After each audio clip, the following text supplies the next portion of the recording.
When last we left our heroes, the party decided to take on multiple jobs, trying to fit in as much as they can into their 4 days in the capital city of the Alexandrian Empire. It took me a second to remember where the hell we were. And so this is Gareth and Brookild going off on a solo adventure. They've said goodbye to the rest of their party. They're getting their things together early in the morning, but they've already separated off from the rest of the party. And that's when the DM notices that Brookild of Heroine's character alignment is listed as chaotic rich, which is notable.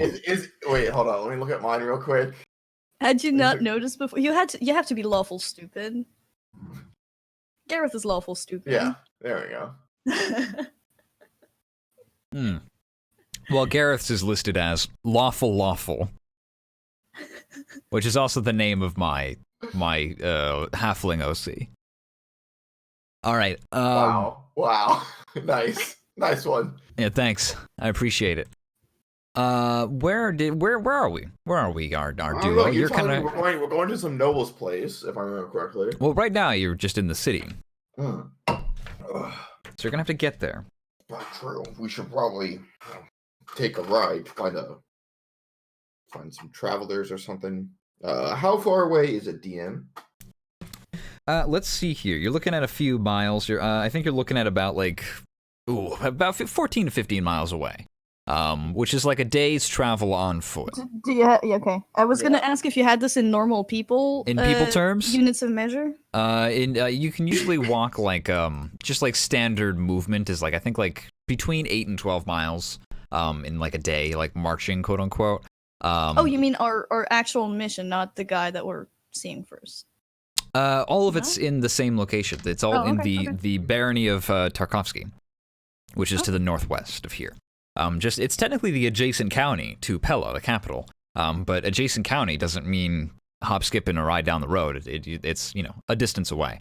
So if you were to fetch some kind of, you guys are going to spend today, I believe, doing this job, and then tomorrow was going to be, quote unquote, there's a Fort Mercer, who is trying to get together some mercenaries and trying to get everything kind of situated for that day. And so you guys decided amongst yourselves, the party at total, we're going to go do that job too. But today's our freebie day that we're going to try and do some of the stuff. So basically you have to get back by nightfall, back by the morning technically. So pretty much if you can just find some way to procure something a bit faster than your feet, should be okay. I'm sure we could find some travelers to pay to hitch a ride with. Aye, they have trains here. They must have, what was it Quill said? Buses? I was just saying a simple carriage or man on horseback personally, but if you want to look for something like that. We could at least pretend we're trying to enjoy the, fancy stuff they have in here. But we're on a job. She just rolls her eyes and just, it's fine. Okay. So would Gareth know, try to hail any sort of traveling people who might be heading out of town, I think that you're familiar with the concept. I think the only I looked at something I shouldn't have, Gareth Duran. It's fun how that rides off the page. Anyway, great. You definitely can. The question is who and for how much. So why don't you roll yourself some kind of stat-based skill roll? I'm feeling either persuasion, intimidation, or maybe a survival check from you. I'll let you pick. Wait, what did you say? Maybe persuasion, maybe intimidation, maybe just survival to find the best route. routes. Insight? Insight. I'm favorable. If you can, describe me, paint me a word picture here or there. Insightful. Okay, sure. With a 14, you're able to kind of navigate yourself down to where the square normally is for dropping off shipments off the harbor, and where they begin to get on larger carriages heading out towards distant parts of the kingdom. And here you're easily able to find a lot of people that are just kind of gathering up things in these large wagons, big open back, wooden wagons, sturdily built, don't get me wrong, but nothing fancy. And with a 14 insight, you think you can probably hitch a ride on the back of one. Either being completely sneaky in your youth, perhaps you've hitched a ride on the back of a hay bale before without anybody being none the wiser, or you could probably pay the person up front. Garrett's going to pay. He's not going to fuck. Right. Mr. Lawful. Probably for the best anyway, because you'd have to roll stealth, and as we all know, there are the more normal-looking ones, right, who might be unsure where they might be going. And TM, where exactly are we going again? What's the you're going the county of Tarkovsky. Yeah, the county of Tarkovsky. Who's also the hey, local lord. We're looking for travel to Tarkovsky. Sure. You look up at a small halfling man who's got a big little scruffy beard around his chin, large button chops, and he kind of continues to chew his tobacco and kind of looks down at you and squints, lifts up his hat a little bit rumpled, and kind of takes a good look at you up and down. And I think Beth Brookhill's here too, correct? Yes, of course. Right, so he looks at the two of you, and he sees that you're kind of armed. He's going to roll a little something. She looks pissed about being here, but she's here. Yeah, I'm going down there. What do you need? Just a simple ride there and back. There today and probably back tomorrow. Oh, tomorrow? You might have to pick it up with somebody else. I'm going to be staying for a few days. But yeah, I could break it down. But I think it's going to cost you. I'm afraid I don't work for free. How much? Oh, to you. Big bloke like you. 5 silver. No issue of mine. And he just kind of takes out the 5 silver and just palms it over. He'll scoop it up and take a big bite out of the first one, and deeming the rest real as well, sticks it into his pouch. He points with the thumb back to the area where the hay is kind of collected. There's a few other crates as well, mostly grain, various barrels of food stuff. How demeaning. Well, that's some mixed signals, but okay. Enjoy the ride. But he'll just like mutters under her Don't pay no attention to her, please. He'll spit on the ground. Before getting the horses all ready to go. Oh, I'm sorry. It's just regular horses. I've had enough of my fantasy creatures for the day. No turtles. No giant turtles. No chocobos. No griffinoids, if you will. Mm-hmm. You hop onto the back, and it's some spaces kind of need to be cleared for you a little bit, but you manage to push aside enough area before yourself to fit in with your large, armor and whatnot. Mm-hmm. On average, we're about the size of 2 normal people. On average, together. You hear as the halfling kind of yips and the horses begin to pull, and they're sturdy, strong horses. They don't have much trouble with the extra weight that you're bringing on. You continue down the roads. You hear the cobblestone beneath the feet. There's a faint suspension on this carriage, so it's not too uncomfortable, but it's certainly no carriage to the fine dining of the nearest restaurant. Yeah, Garrett is perfectly fine with this, and he immediately gets to carving. Okay. Now, Brooke has her arms crossed, and she's looking around, and I mean, like, it offends her, like being in the back of a carriage, like cargo, but she probably still prefers it to walking. So also, she didn't pay for it. It's a lesser of 2 evils, and she didn't pay for it. But she's just looking around and just being bored and like rolling her eyes and sighing, like it. She's doing the best. She doesn't have anything to do. Like, it's just. You're watching Gareth begin to start carving. Yeah, yeah, you do. He takes out that lump of wood and starts working it over. She furrows an eyebrow and just. No, because she's sent him handsome wooden carvings to a couple of people. And it's like, I guess that's people need hobbies, I guess. And I mean, Garrus is minding his business. He like I said, he's getting started on some carving. He probably nothing in particular, just practicing. How long do we have till Tarkovsky? Oh, nice sturdy draft horses pulling. It's probably gonna be a few hours. It's early in the morning. I mean, a few hours is a long time to be at the back of the car not talking. Yeah. So I mean.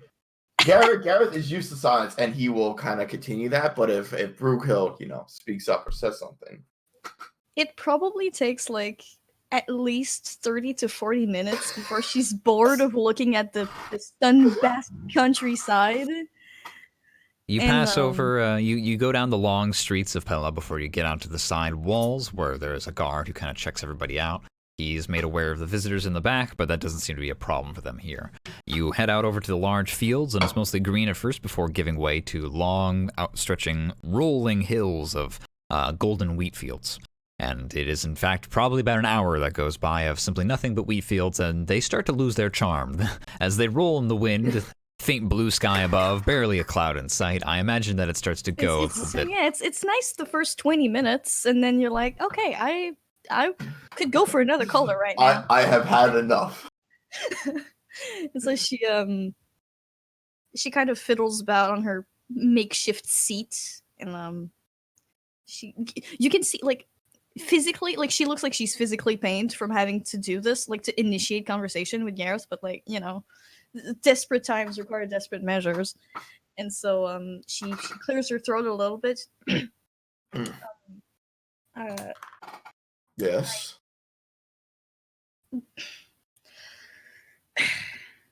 It's the physical pain, like secondhand embarrassment is the name of the game here, and it's just like she clearly doesn't really know like what to do about it. And she just she scratches at her beard, and I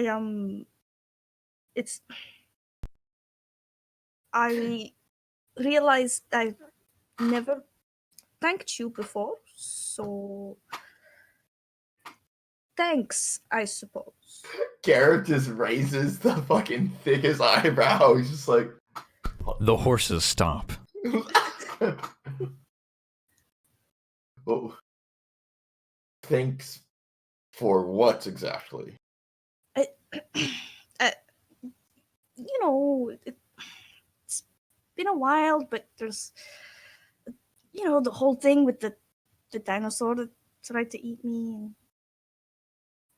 probably some other things too, but that was months ago. That was almost... Well, fine, I won't thank you then. No. I'm just surprised to hear it from someone like you. What's that supposed to mean? I mean, you're clearly uncomfortable giving it. Mayhaps. And that's what it's supposed to mean, dwarf. But nevertheless, it is a thanks, and I shall take it. She huffs and just turns around.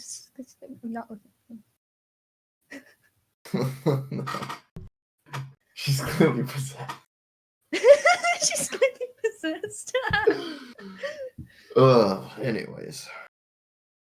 I mean, I would have done the same if it was any other person. I know.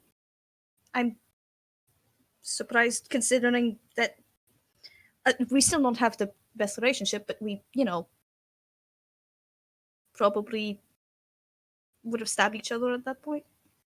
Oh, yes. I mean, you probably would have. I clearly have much more restraint when it comes to that sort of thing. Otherwise,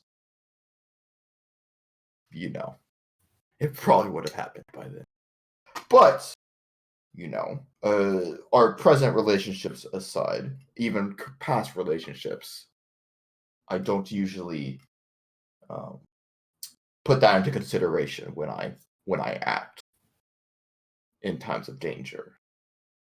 In times of peace, oh yes, you might get a word from me or some less desirable action.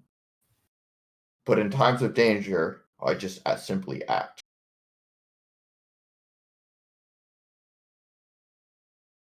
She kind of looks back and furrows the neck. Like that was a lot. That was a lot of words coming from Gareth, like in one go. Like he can chain more than 2 sentences. Like holy shit.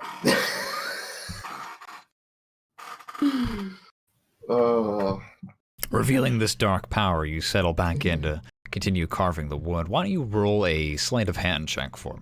With your proficiency, even though I don't, you're not usually proficient in sleight of hand, but you do get to add it because you're using your woodcarver's kit, which you are proficient. Well, that's a 6 anyway, so I mean, it's not like, I mean, I'll just say, like, you know, he doesn't really have a much plan in mind. It's just not done yet. True. Yeah, it's just not done. It's just a lump of wood still. True, it is just a lump of wood. Whatever it may yet be is still yet to be teased out. Does anything? Spoiler alert! Nothing happens over the next several hours. Good. Crickets chirp. Getting to the county, the barony up ahead. No, it's a proper county. But yeah, you continue mostly silent, maybe making small talk every now and then, maybe idly looking at some clouds. Probably not. Probably not. I mean, reading a book or two. Who knows? Yeah. But if she continues any conversation, he will respond, but he doesn't initiate anything with her.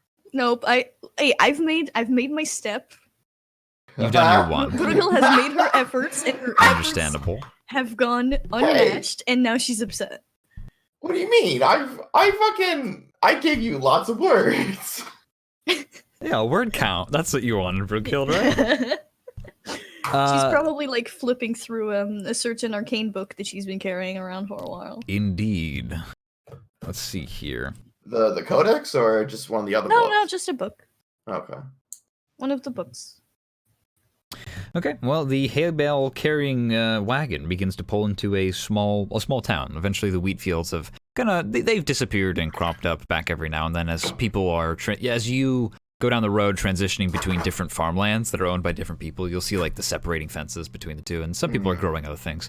You see a lot of very ornate, exotic flowers that definitely only grows here in the more tropical areas. Ooh, now that's interesting. Yeah, you do. Eventually, you're like, oh, thank God, lavender, and then it's just lavender for 3 hours. No, but it changes every now and then, so it's pretty it's not as brutal as perhaps it sounds immediately. But eventually the wagon pulls into a substantial town. The tallest building is no more than 3 stories high, but that's something. You notice a lot of ruins along the way as well. Old carvings that are very like South Indian, like very like this ornate kind of like you see like Buddhists in prayer, like monks carved into the stone. Except this is like very old architecture, very clearly been part of some like larger aqueduct or something long ago, but now it's just being reclaimed by the land, and people just grow around it. There's wheat fields growing right up to the stone, and then just around it, like just kind of ignoring it. Too big to move, too small to really warrant kind of like the nature reclaiming. But you do see some of these things as you pull into the town. You get off the wagon. The halfling kind of steps down off the wagon as well. You know some extra stairs have been built into the side to like facilitate him being able to step all the way down to the ground.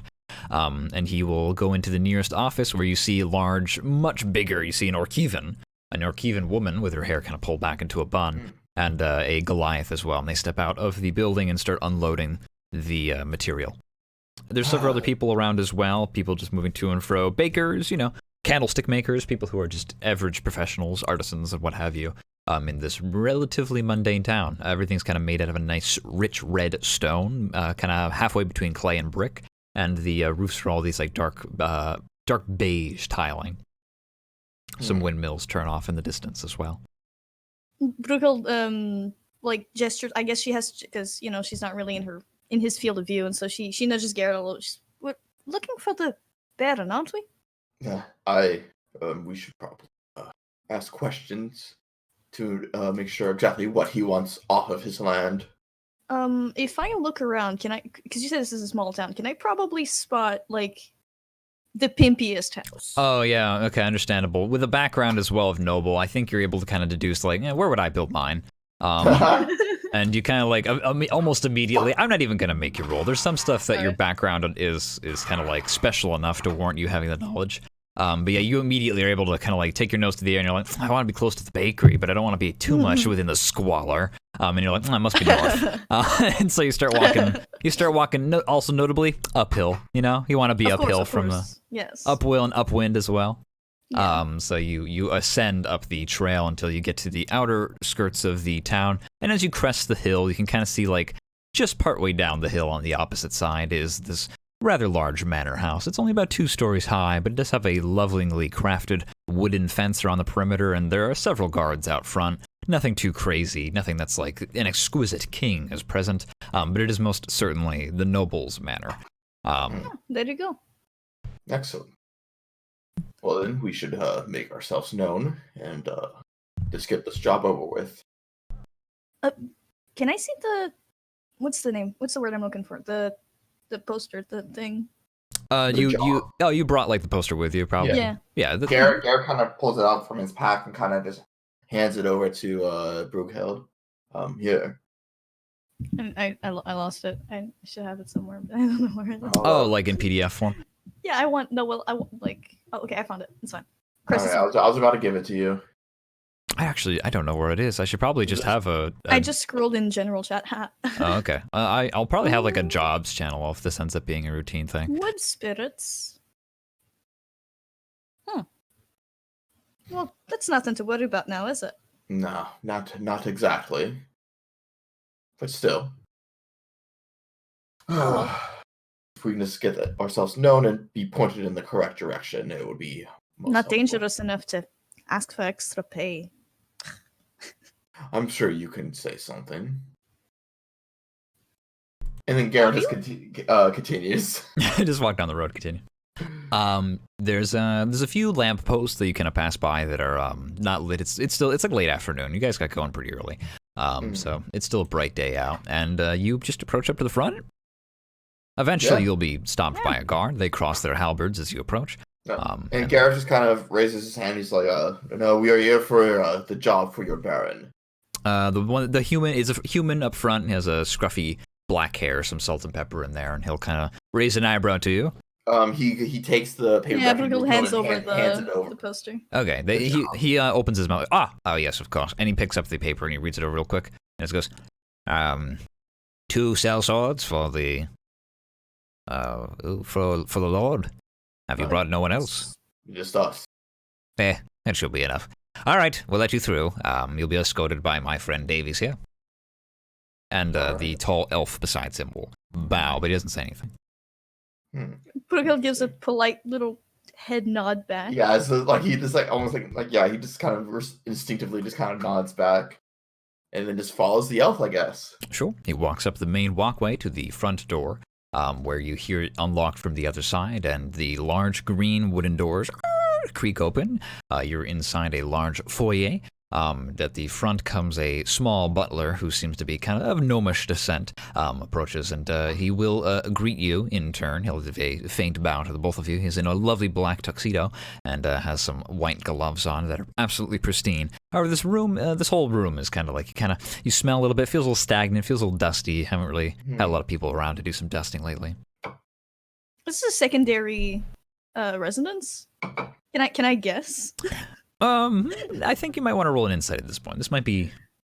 Garrett doesn't care. Yeah, I'll give you advantage. No, I didn't. Oh, okay. Well, so, 15. With the 15. With the 15, you're like, oh yeah, this is probably just one of many houses. He probably makes his rounds around the county. Bruno's just trying to get a feel for like the Baron himself to see like how are we gonna deal with him? What can I do? Like yada yada, you know. Oh, the Baron. The butler says. He just kind of will talk. By the way, the guard, he just follows you the entire time, doesn't say anything, but he's just routinely in the background. I just want to say that now in case you're like, I want to steal this thing. So that way I said ahead of time, like, well, don't forget, that guy's following you the entire time. Yeah. But the butler does kind of go, well, I'm afraid he is not quite present at the moment. Lord Tarkovsky is out doing important business. I am going to be acting as his liaison while he is absent. If that is a bother to the two of you, I apologize. Of course not. No, it's fine, as long as we get paid. Oh, don't worry. There will certainly be payment on the table. I'm aware that you are already familiar with the terms of the agreement, the warrant poster. Yes, we've been. And the money is agreeable. Oh, I'm so sorry. Would you like anything to drink while we are discussing? I am fine, thank you. I'll have just a suggestion. Maybe something local. I haven't been here much. We have a strong mineral wine. I take it straight from the mineral shrine to the far north of here. Yes, rock water, nice. Wonderful. A dwarven favorite. A dwarven favorite. He comes back with a glass full of rocks. He gives you your proper beverage, memes aside, and he'll just kind of pull out a small piece of paper from his breast pocket and unfold it, and it is a much more longer form version of this little warrant sheet, and he lays it down on the nearest end table beside the sofa. Legalese. If you just be so kind as to sign on these papers here, and taking care of the problem, are you familiar with providing proof of contract? What do you want? Fingers, tongues? What would you like? Ears, preferably. Fair enough. Brooke looks over the paper. Just you know. Garrett is gonna rely on Brooke to know what the paper. It's like this is why you brought her. Like Just in case there's your manager steps forward and puts on her glasses and reads over. I mean, he puts on his glasses and he's trying to read through it too, but I don't think he's gonna really know anything. Like, I can roll, but I don't think he will. I'll let you roll. Either, no matter what, you guys are gonna need to make an intelligence check of some kind, but I'll let you guys decide what skill within intelligence. Intelligence. I'm gonna go with investigation. Okay, that sounds more than adequate. Is that proper? Yeah, that sounds fine to me. 14. Yeah, sure. 14, 8. It is what it is. It matches. Gareth, you're kind of like, oh, it seems right. Brookhill, you notice that there's a distinct lack of names on this contract, kind of in a rather underhanded sense of, like, if you were to try and take this to court, it might be hard to enforce exactly which lord gave you the money. It seems like only this butler's name is on here. Which shouldn't be an issue because we're gonna get the job done. Everything's gonna be fine. So she kind of hand waves it off. Hey, what do we want? More cash? Because I mean, Garrett doesn't really know too much about this contract stuff because he's never been a sellsword. He's always been an actual soldier, army, right? Yeah. Understandable. So it's like, Brookhill hasn't done this job, but she has hired people to do this kind of job. Right. You're usually on the other end. Yeah. So I suppose everything looks fine. It definitely looks a bit wormy, just in the sense of, like, if you, like, the Lord's name is not on here, it does not say Tarkovsky, but you would do the same, yeah. And it does say for 250 gold pieces. I thought about saying that it was for 225 gold pieces. I don't think that Lord Tarkovsky would do that, though. But yeah, it is 250 gold pieces, and it just says she gives Gareth a small nod, and she signs her name. She's like, it's fine. She pushes the paper towards him.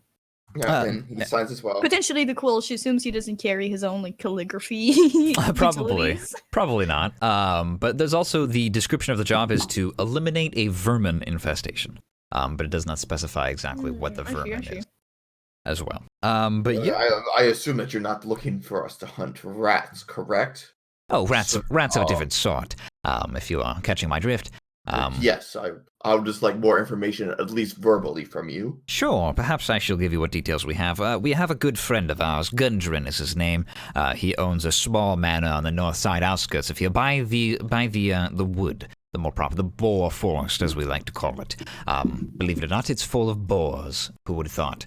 However, we've certainly heard some interesting tales from up north involving various wood spirits. I imagine those small, scaly, disgusting things. Wood spirits. Yes. You said scaly, so well, I believe. Oh, yes, kobolds, perhaps. I think that's what was last described. We sent a messenger down that way, however, we haven't been able to make any sense of the incoherent babbling he heard from trying to get in contact with Mr. Gundren. He's a local hunter, you see. He's a very fine job. He cares for the land, a caretaker, if you will.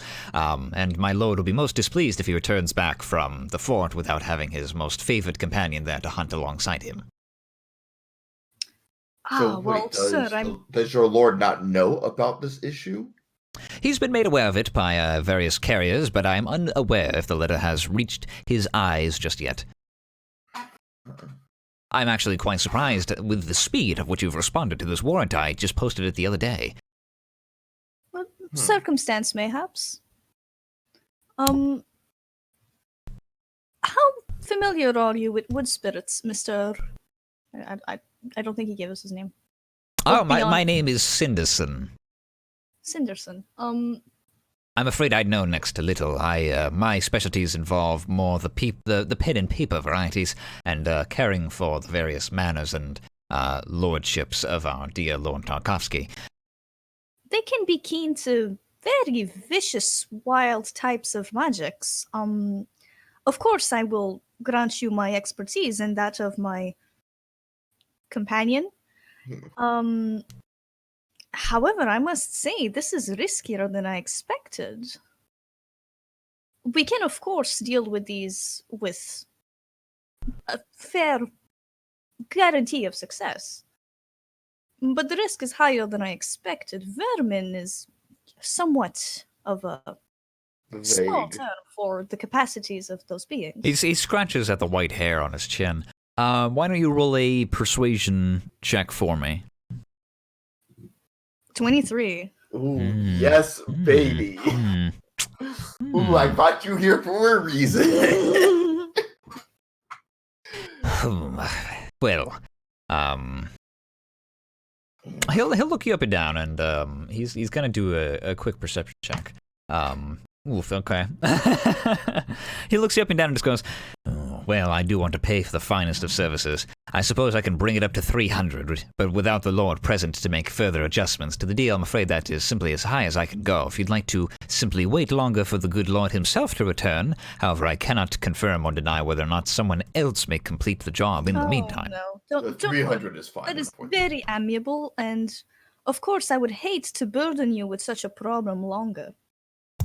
I'm glad you're understanding of the problem. Well, I suppose that's all I have to offer you. Is there anything else before I ask you to depart? What did you say the name was of the Baron whose lands we are headed? The Baron, sorry, the noble? Gundren, an old dwarf. I'm stupid. Thank you very much. So we are looking for Gundren. You're looking for Gundren. I presume he's somewhere on his estate. Perhaps he's out in the wood hunting. But either way, if there's a problem on his estate, it's technically the Lord's property, and those usually should be his problem to take care of. I am not going to be simply leaving these things unfinished while my good dear friend and master is away. Understandable. So I am the caretaker. I must give care. Find Gundren and take care of these wood spirits. Is that all? Oh, that should be everything. Be quick. I must warn you that those ears have a tendency to dissolve quickly once exposed to the air. We have our ways. Very foreboding. Well, very well then. I bid you adieu. Adieu, yes. Brugel curtsies properly, and Garrett just turns and walks away. He doesn't know. You plot out. Yeah. Once they're out, she actually like elbows him, and she goes, "The extra is mine." I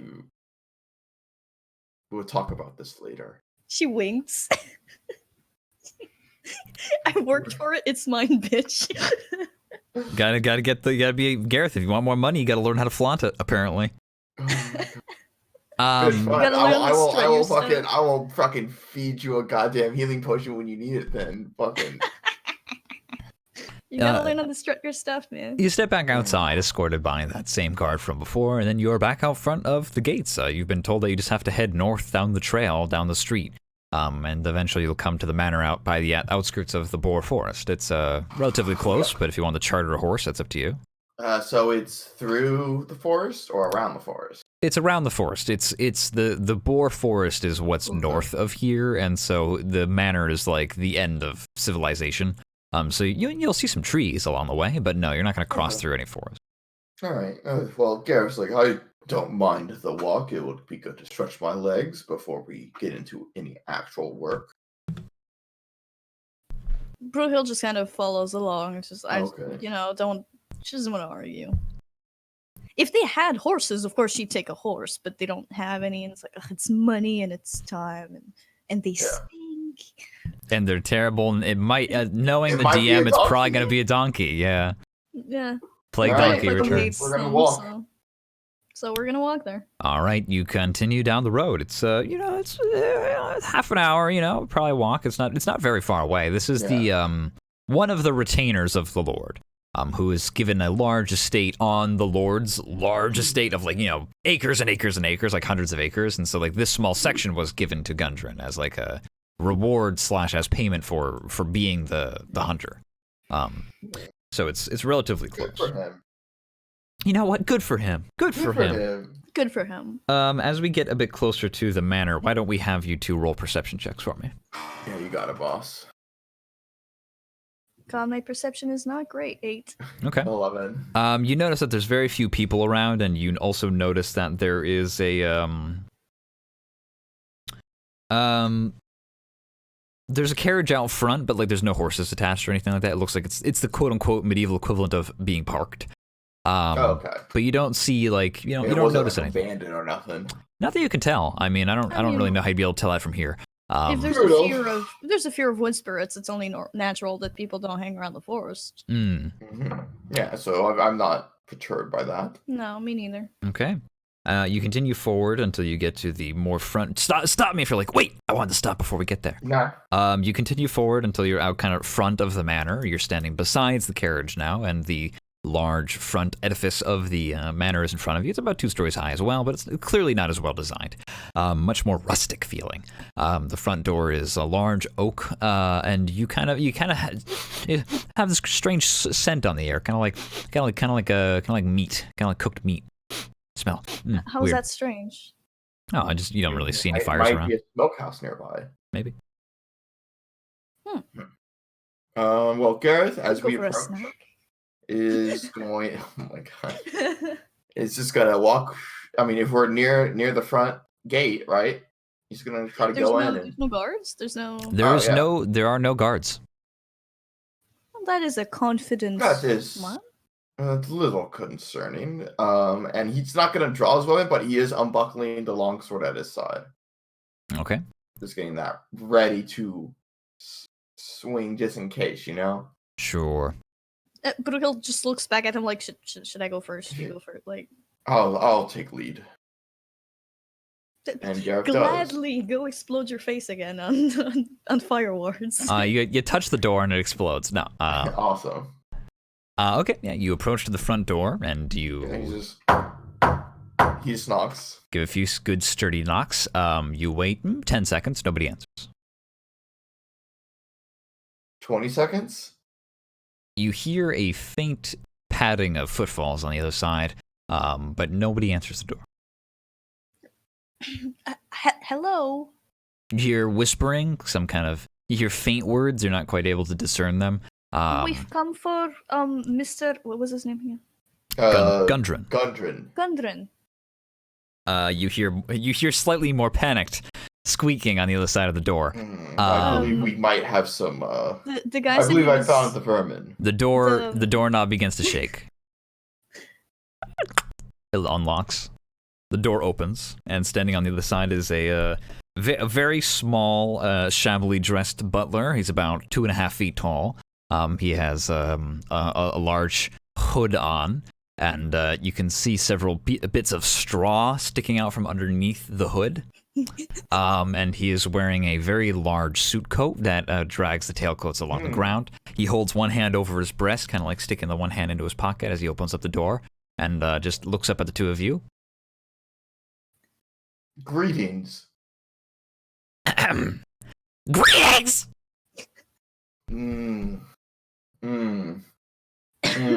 All right. And Garrett slowly picks out his ear. What do you do?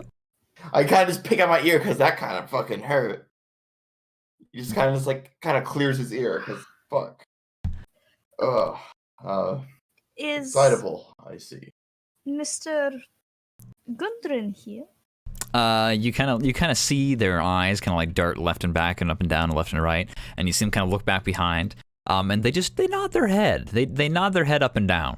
Excellent. Then I wish to speak with him, and Gareth's gonna walk inside. Okay. Okay. Take a big old step inside. I'm just gonna see what happens. Sure. You bull down the small butler who is just knocked out of the way of your stride, and you immediately step inside. Brughild, your what is Gareth? What's your passive perception? My passive perception. Yeah, what's both 12. of your passive perceptions? 12. I'm 11. 11. Okay. Well, 12 is actually enough. Gareth, as you step into the building, this is a large. It's not like the manor from before. It's a much more, like I said, rustic. And so when you step in, it's not like a foyer necessarily. A foyer. There's stairs that go up, and then to the left is like a large dining hall. But to the right is actually like more like stables. Like where they keep like the horses and stuff like that. And you just see a bunch of dead horses over there that have been kind of pushed into the corners of their stables, and the only reason you're able to do this is because with 12 perception you can hear the flies buzzing off in the distance, and you kind of turn your head and look, and just like you vaguely see just like a hoof sticking out from underneath one of the stable doors. Quite a mess. As he kind of grips his scabbard. The small butler turns and looks at it, and you can see them start to sweat, and they just kind of look back up at you and just go, they got a cold. Oh. Nasty. Well, I hope they get better soon. Garrett's not fully antagonistic, but like, I think Brughill could tell. He's like, we're about to fucking have to fight. Yeah, no, I mean, probably, I'm guessing since she's probably much closer to the height of the It's like half your height. people, Yeah. It's a butler. It's like, Call them what I mean, they she are. probably sees their faces more, like... Roll an insight check. You don't know that. Oh no, I rolled 6. I rolled very bad. Apparently Brutal is just like, no, It's a that's halfling. a small It's person. a small halfling. I don't know What do what you have you're... against small people, Garrett? Brooklyn's like, Jesus. Jesus. They're wearing like a mop on their head as like a wig. You can tell that much, but like you don't know what they are, quote unquote. But they are certainly poorly disguised. But yeah, you kind of step into the room and you just kind of hear the loud clattering in the background, something like dishes or plates or, like forks and knives against ceramic. And you kind of head back, and the little butler kind of runs around in front of you and raises up their hands and goes, "Oh, no, hold on. Mr. Butler, Names? Mr. She kind of just cocks her head at the butler, like I'm Gareth Durand. I am a good friend of Lord Gerald. Durand. What's the dude's name? Gundren. Gundren. I'm a good friend of Lord Gundren. But they kind of nod their head up and down. Oh, yes. He also got a cold. Well, yes, no sickness will keep me away. Here, I am quite robust. Oh, yeah, well, okay, come this way. And he'll start walking down the hall. Mr. Butler, Brookel just kind of, waves a hand. Lord Gundren is here, yes. Is he alive? I'm already... Yes, alive. Yes. Oh, great. Mark, did the man not just say he has a cold? Cold. Colds can be quite vicious. Flu. For us poor nobles without blue blood, and she waves a hand at Garrett. Like horseshoe crabs. Horseshoe crabs. This butler continues to walk down the hall and kind of trying to lead you guys. I don't know if you let it do that, but we follow it. We let them. He like kind of motions to Bruco to We 100% let the disguised butler cask of Amontillado us. Sure. Yeah, absolutely, 100%. It leads you down. Gareth does motion to Bruco to get ready to blast. She rolls her eyes at him like, do you think I'm that fucking stupid? Like, it leads you down the hall. It takes a left into the large dining room where you see this large, elegant mahogany table. It's been quite scratched up recently. What a waste. It leads you around the outside of the table and then back out the doorway that you just came in, back into the hall, which it then continues down the hall past several more large rooms. You can see some kind of like deer. As you look off to the right, you see like deer hide that was like hanging up being tanned and whatnot in various rooms. Definitely more of a workman's large home than a nobleman's. But there's still, the niceties of a rich person. There's several large pieces of art that kind of hang from the ceiling. You see a strong, strapping dwarf, big burly mustache, very wearing a bear hide around his chest, and he's standing over like the bear in question, which also still has its hide on. It's an artistic representation. It's a drawing. Okay. Oh, it's a painting. It's an oil painting that was commissioned probably many years ago. He has his blunderbuss. He has a musket like in his hand, kind of like triumphantly. Hope he still looks that good. Well, you enter into a large room in the back that seems to be connected. There's lots of light that's pouring in. It looks kind of like it's like like a greenhouse, kind of like the glass panels. The whole time, like Brughild is just she's looking at Bagheera and he's like, "You really think he's still alive?" Like. Yeah, just shakes his head. You know what? I'm betting the extra 50 gold that he's dead. He looks even better now. You pass by another room, and inside is actually you see what is evidently just like this brown stained like maid's outfit, being worn by like a 2.5 foot tall creature that's like just brushing the ground with like a mop, but there's no water, and they're just kind of like watching as you go by, and then like they dunk it back into the bucket every now and then, but there's nothing in the bucket, and so you just hear like as the wood squeaks against the ground. Can I do that? I feel like with prestidigitation, I can dry my clothes, so I can probably wet a mop, right? Do you want to wet the Yeah, mop? well, first? I wanna wet the mop. You use a cantrip and you wet wet the mop and it immediately just becomes like a little bit on the moist side, and then the thing looks down on it, and then like there's a high pitched squeaking sound like a scream, and they drop the mop and they jump like 8 feet in the air like a cat. And then they fall back to the ground, and then they see you, and they very surprisingly look. They pick the mop back up, and then they continue. They continue to mop the ground again. Now it's all like wet and proper. And they kind of nod at you, and they hold a thumbs up. It has a long black gnarled claw sticking out of the end of it. What's a homey, welcoming place? You've counted about 3 of these creatures so far. You asked me to be friendly, Gareth. What do you think I'm gonna do? I meant not. You know. But, never mind. What fine so far? Where's the Lord? Where's the back? Get the back. He's making tea. He makes the leaf juice. They know what tea is? He walks into the back room and he kind of bows very like, and indicates for you to enter into this. It's a large green room. There's several potted plants and several potted trees even that kind of like rise up overhead, and you see a 2 large like couches, like not what's the better I'm looking for? Benches that are made with like wrought iron, and they've been lovingly crafted, and then they have like a cushion laid over the top of it, and in between is a matching coffee table between the 2 as well. You see a what's the word? There's a phonograph resting on a table just behind that as well, and you also see a small hearth that currently has just a pot sitting on it with several leaves being boiled in it, and being boiled in the water. So yeah, like maple leaves. Gareth will Like still in like kind of the doorway. Will call out, Lord Gudrun, are you here?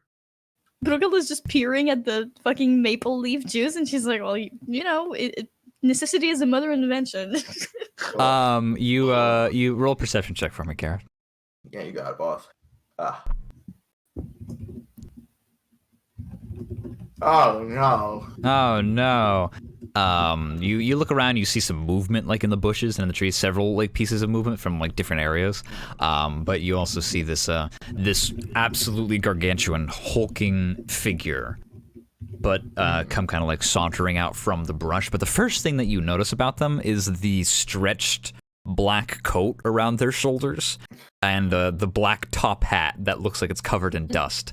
Oh my goodness. And you did this large furry creature, almost werewolf, but their fur is like beige. Yes, and they have this massive maw, and they come stepping out, and they just go, "Why, yes, I am here." Wow, you look quite different, Lord Gundren. Well, you see, I have a cold. He says as he stares at you. Garrett just looks at Brugel. He's like, how long do you want to do this? No, please, come sit down. Brugel just she motions at Gareth, and she's like, sit down, let's have some tea with the Lord. I'm making tea. I'm glad my butler was so nice to let you into my abode. Please sit at my sofas. She tugs Gareth by the arm. She's like, sit in the fucking sofa. Alright, okay. Alright. Yes, let's have some tea. You sit down. He takes a you big. have such big teeth. He takes a large soup ladle that was taken from the kitchen, and he will dip it into the pot water and pour it out into bowls. And he will put the bowl on a dinner plate, and he will hand it to you like a teacup on a saucer, except about 4 times as big. Except it's a good size for Gareth. Gareth's like, oh, excellent. What an innovative way of serving tea, Lord Gundren. Is this Alexandrian fashion? Quite interesting. Well, you see, necessity is the mother of invention. I read that in a book. I heard it somewhere. You sip it. I do not sip it, no. Yeah, Gareth goes to look like he says it, but he's not sipping it. She just fakes the noise. Sure. Roll a nature check, by the way. You said it was maple leaves. I rolled a 4. All of us? Oh yeah, Has never been outside. it's maple leaves. Hey, what is it, Gray? They are not maple leaves. Is it weed? No, it's definitely not weed. You mind telling me what it is? With a 14, I don't think you're familiar exactly with like necessarily genus or species exactly. Right, but do you think I know what it's for? You know what it is. Yeah, okay. Excellent. And he just puts the cup back down. Very, very delicious. He sits down on the opposite sofa from you and it bends underneath his weight. Brookel keeps just faking the noise before putting her cup down, just to be polite, you know, because if you don't drink the tea, it's not polite. I mean, are you drinking the tea? No. I mean, you only got a 4. It's maple leaves. I have poison resistance. Fine, she takes a little sip. Living your best fucking life. Just a little. Excellent. We'll come back to that because it takes a minute to take effect, whatever it might be. The caffeine, of course. The caffeine. I have Caffeine. advantage. Sugar! No, I'm no, thank you. I'm watching my weight. He sets down. He sets down the tea mug of sugar. Oh my god. We're both watching our weights. Crimpums! He holds up a plate of biscuits. I'm quite fine. I ate earlier when I was with Lord what's the other Lord? Tarkovsky. Yes. Yes, Lord Tarkovsky. Lord Tarkovsky. He was actually wondering about you, and I was actually going to check on you and actually bring you back to him. Oh yes. That is why we were hired in the first place. Well, not hired. We're good friends with Lord Gundren. But I was hired. he narrows his eyes. Roll a deception check. 15? How high can his int be? It can't be that high. It can't be that high. What? Do you not recognize your old friend, Lord Gundren? He reaches into the pocket and he pulls out an exceedingly small pair of glasses for him and bends it around his nose onto his head. Garrett pulls out his tiny pair of glasses and puts it on his face. Same glasses. Same glasses, he says. Exactly. But no, he looks and just goes, "Ugh. Well, I must admit, I am not good Lord Gundren. Oh. I am his brother, Greybeard. I've started coloring it lately, so it's not gray anymore. Where is Lord Gundren then? Well, you see, I've been looking for sellswords and other mercenaries to go deep into the woods and look for him. I have been watching his land and house in the meantime. What happened to the good lord? If I knew, I wouldn't be hiring people. That's strange. I heard hiring for people to check on him in the state, but not in the forest. I am a very loving brother. That didn't answer my question. Oh, don't be rude. She slaps him on the shoulder a little. Well, hey, DM, how's that deed going? There's another 15 seconds on this 14 seconds actually left on this timer as we continue to talk. But you're he just continues to watch you guys and just goes, "Yes, I've been meaning to ask you if you were truly friends, then you wouldn't mind going deep into the forest, trying to possibly rescue him. I am most concerned for his safety." He looks at the stopwatch. Brookhill, roll a Constitution saving throw.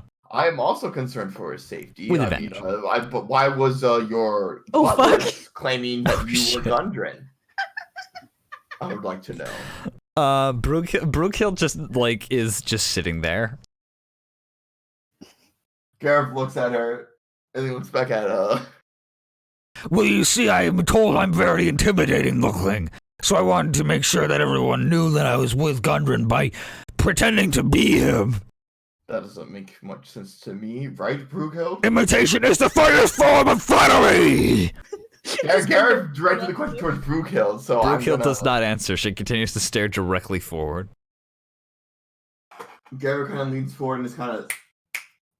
There is no reaction. Brookhill, you are paralyzed.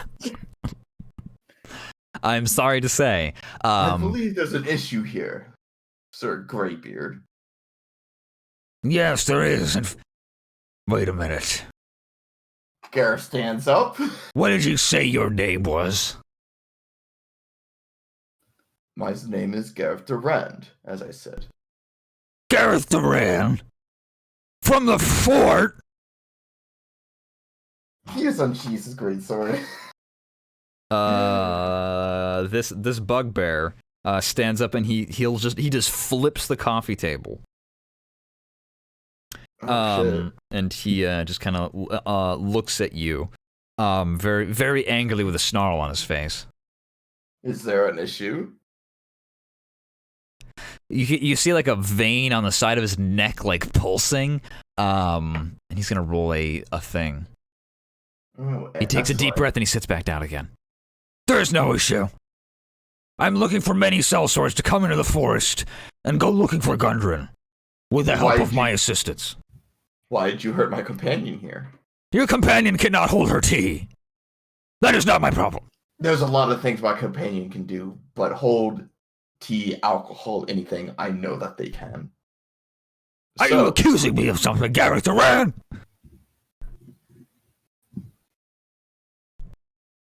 Oh, God.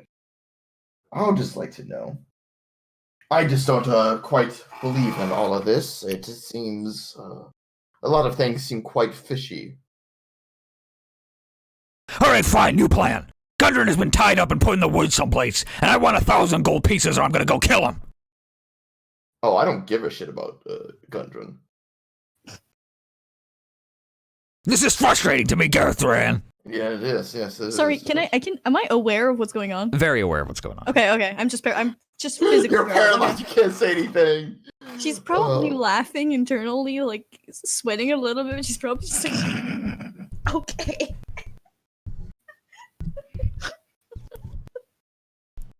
Because I was made aware of a infestation problem at this estate.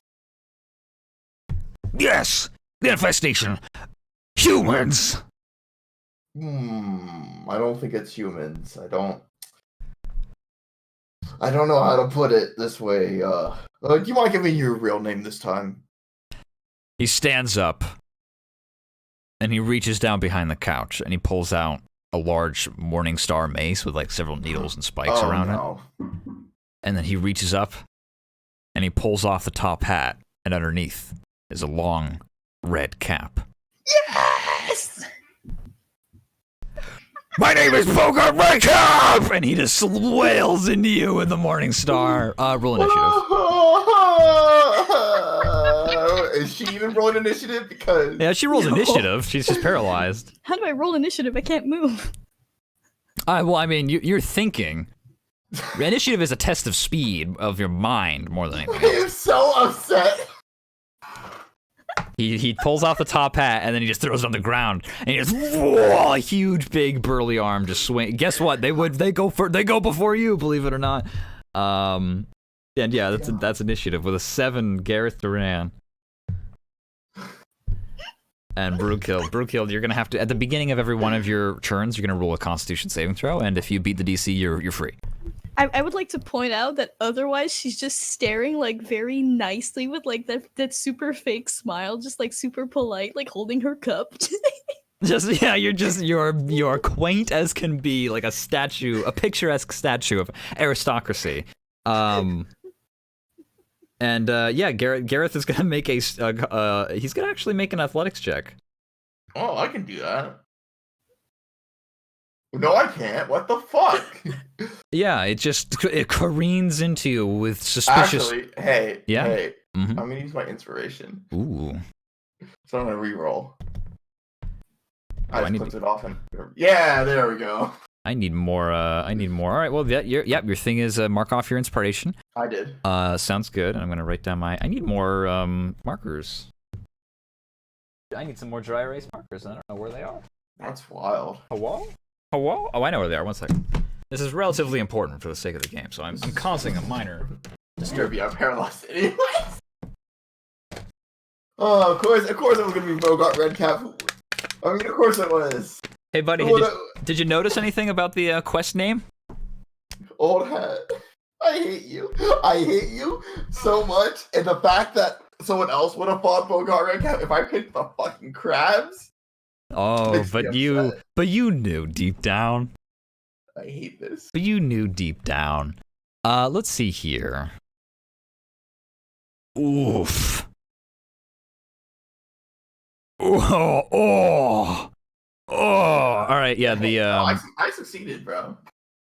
You succeeded on the athletics check, which means that you're not knocked prone, is what that means. But you were still hit. Let's see. I did, he didn't even roll. I rolled in the. I forgot that you like me to roll on the sheet, but he rolled an 18 on the attack. I forgot that you are the one who wants me to roll. Hey, actually, and guess what? Then I'm gonna use a. Well, hold on. I love you. I'll let it hit. Then. It's 18 plus a strength. I mean, I could have parried.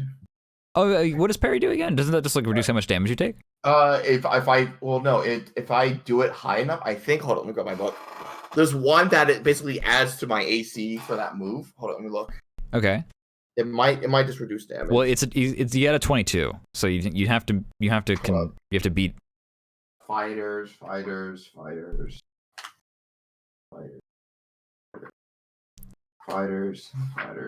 Flipping through my book. Fighters. Maneuver. I probably had one roll in this time, right? I'm gonna roll Constitution. Not yet, I'm afraid. Not yet? Jesus Christ. Oh yeah, I forgot about Saltine doing 20 things every turn. Yeah. It's true. His turn hasn't even started yet, and he's already doing 20 things. Never mind. He hits me. Unfortunate. That's all right, though. And by the way, just to remind you, in case you're like, I want to save all my stuff, tomorrow your guys are going to do that fort thing, and you don't you don't auto recover all your HP overnight. It's fine. I just need a short rest. Your short rest is I'm gonna spend my hit die over the short rest, and then we'll get try not to lose too much HP is all I'm going to warn you about. But yeah, he hits you for, and then you like me to. I'll roll the damage in front of you at least. Yeah, I'll roll the damage. That is, oof. Okay. Yeah. Mm-hmm. 12 damage, huh? Take 12 damage. Take 12 points of damage. Yeah, I'm gonna parry that. All right. I'm gonna use one of my class things, and I'm gonna roll a D10. Right? Yep. Oh yeah, I recommend it. No, jumps up. they're D8s. They're D8s. I'm incorrect. Sorry. Oh, okay. They're D8s. Okay. Sorry. Good to know. I just wanted to 3 plus 2, so I take only. Oh shit! I disappeared. Oh well, that happens. I accidentally exited out of roll 20. Well, you reduced it by 3, which is pretty good. No, I reduced it by 5 plus my dex. Plus your dex mod. All right, well that sounds good. So how much damage was that? It is 12 minus 3, so you take 9. -5. 5. Minus 5, so you take 7. 7. Okay, cool. Yeah, he flips the table, he stands up, and he just swings the mace ahead of him, and you raise up your greatsword just in time to kind of absorb most of the blow, but it does kind of knock into you, and you get slid 3 feet to the right. I'm not knocked prone because I succeeded on that. You are not knocked prone. But now it is the rest. Which side am I on? You're good. Maybe we'll get out a battle match just for the sake of it. Oh, we got dick butt. Perfect. We're gonna use the far left-hand side. Sexy. I figured you guys were right there. I'm not seeing it. Do I have a bugbear? You're not showing it to us. Don't worry, I need to move you guys over. You're not there yet. Okay. Oh yeah, dick butt. Oh, wonderful. Great. Just gonna zoom in so I don't have to see that. Do I have a bugbear somewhere? Surely I have a bugbear. I don't. You gotta have a bugbear. It's all the you quintessential. All you need is Bogart Redcap. All I need is Bogart Redcap. Yeah, I think they took it from me. They took Bogart Redcap. They took Bogart Redcap. Ooh, I have a Minotaur. Unbelievable. That's not what I want. Yeah, I mean it's definitely not a Minotaur. No, that's because I would use it if it weren't for the fact that that is a real thing in D&D that might show up. Oh man. Okay, so I uploaded a bunch of D&D monsters to my Roll20 account at some point, and I couldn't help but notice that the ones that were from certain published books are now broken links. And I'm like, okay, well, uncomfortable, annoying. I'll find a bugbear while we're doing this, but in the meantime, we'll use a filler Gobble Chief broken Oh, won't even let me show me the broken stuff anyway. Oh, all right, well, here, we'll use a basic goblin for now. No fucking fun. But there we go. Big. Yeah, I do have bugbear here, but it is it's a broken link because I assume reasons, piracy reasons probably. But he's standing there, and it is the rest of the team's turn now. Oh, wonderful. What happens That's next is nope. It's not you. The goblin in the butler outfit jumps up and pulls out a knife. And will run up to Gareth and try to stab him in the neck. Oh yes, lovely. This is just plus 2. He misses. And then another couple of goblins jump out of the woods. Out the bushes. The woods. Damn. The bushes, quote unquote. Remember, you're in like a large greenhouse kind of situation. And this one will run up to Brughild and just bite her. Just bite her. Wow, that's fucking You're paralyzed, rude. so it gets advantage. So it's gonna roll again. But how so far these are plus 2. All right, that one lands. Yeah, no, for sure. And this is plus 2 as well. I don't even have my medium armor on. You take 3 points of damage. It just bites into your thigh. No, I didn't put on. I don't think I put on. I mean, I should have, but I didn't mention it, so I can't rank on that. I'm fucked. How much? 5? 3 points of damage. You take 3 points of damage. Alright, I'm good. I'm fine. And that's the end of that person's turn. Now it is actually Gareth's turn. Oh, wonderful. Wonderful, wonderful. And, Well, I'm going to take a single step up. And I'm going to do Old Faithful. Before you do all this, bit of the bugbear kind of speaks up and just says, like in very loud, booming voice, just goes, This was supposed to be a basic hostage situation, but now I'm gonna kill you for revenge. Yeah. You'll try. And he's just going to swing. He's just going to bada bing, bada boom. Okay, is that a hit?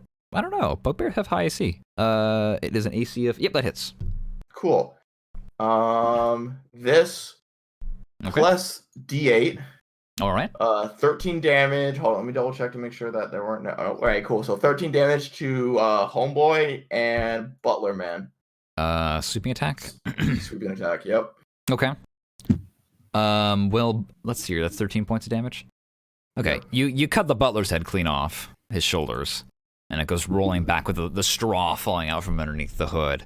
And the black blood begins to ooze across the ground. However, the bugbear just kind of like takes a big slash into like his upper thigh, having narrowly dodged. Excellent. Is that the end of your turn? Yeah, it is. All right. Your goblin icons have like monkey feet, and it upsets me. I know, it's terrible. Well, you should recognize these goblins. It's unfortunate you're losing your staff already. They are replaceable. Well, that's no. We have a high turnover rate in this company. That's not a good outlook to have. It's room for growth. Brughild, please make a Constitution saving throw. It's the beginning of your 20? Am I okay? Can I? Your heart kind of like, when you got bit, your heart started to beat a little faster, and you internally were like, and then your mouth is slowly begin to open, and the scream is turning into a yell as it, you didn't have a very big sip, it was just like a very faint toxin to your body, and your dwarvish blood is already starting to overcome it. And you are free.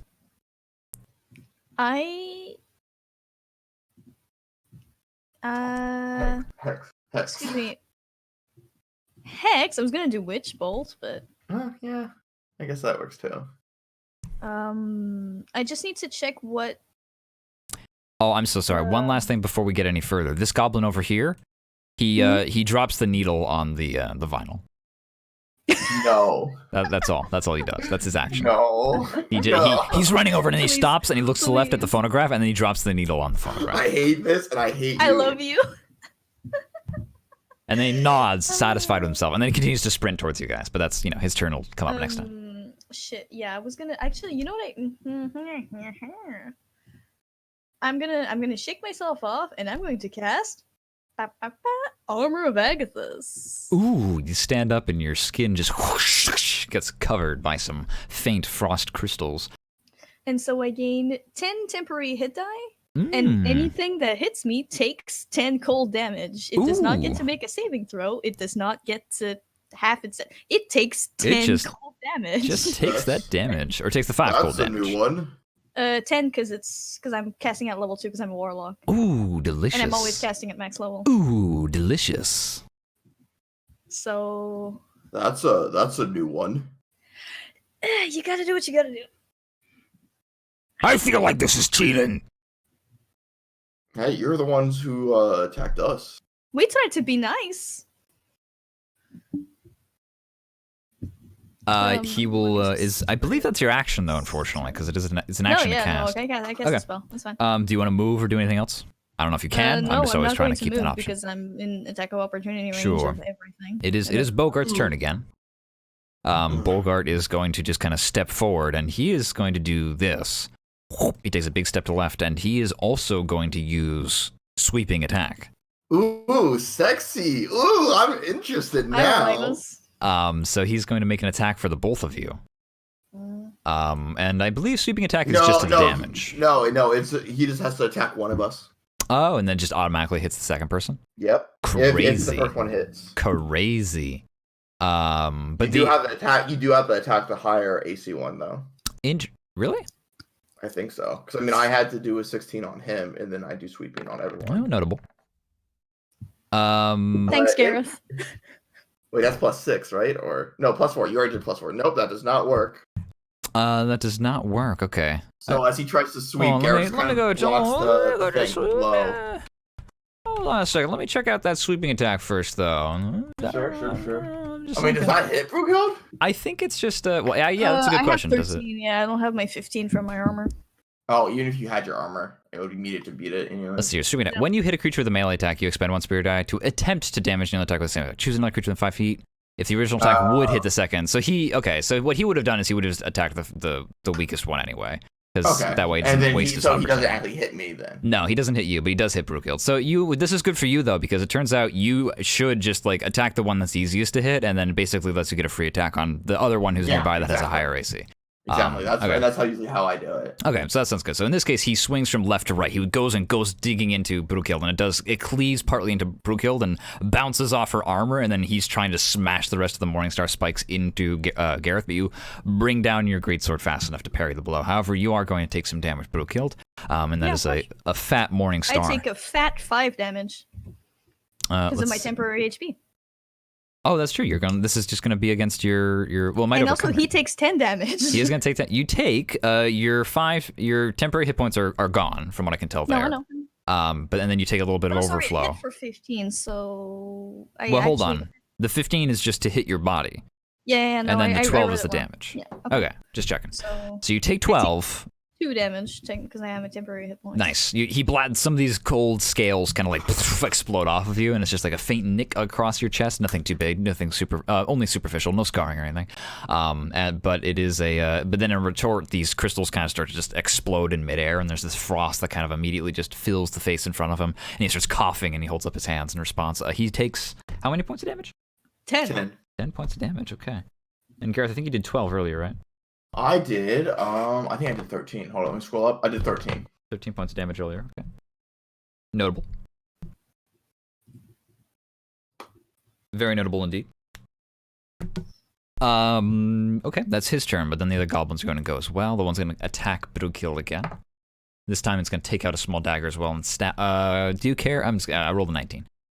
So that it does hit you. Mm-hmm. Yes, of course. And you're going to take just a humble d6 plus 2. Take 7 points of damage. Brughild. The other goblin's gonna come on over there. He's gonna come right on over there. What? Sorry, I fuck. Oh, he's gonna do this because he's got some extra movement. That's unfortunate. That is unfortunate. So you take 5 piercing damage, Brughild. I don't know if that matters. The type. No, I don't have armor. Okay. Wait, I take another 5 on top of the 12 that I just took? Yeah, well, another goblin comes over and stabs you. From where? This right here in front of you. I thought that was this guy. I thought that was this guy who just did. No, this guy attacked you. That guy hit you for 12 points of damage. And this guy hit you for 5. And that guy hit you for 5. Okay. Yeah. I got it. No, just checking you. Getting it all sorted out. Okay. That is now it's this final one's turn down here because they have 3. There's 3 of them. Well, there was 4, but there's 3 now.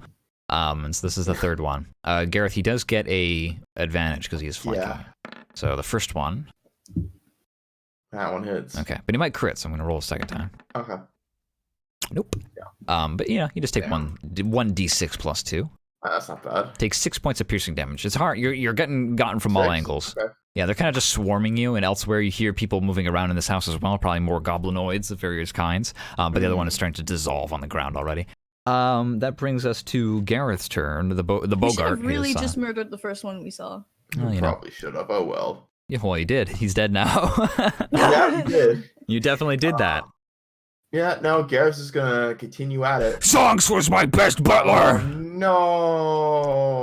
And you throw the sword forward, and he just raises up his hand, and it bites into his fur, but his skin is so thick it doesn't bite in deep enough.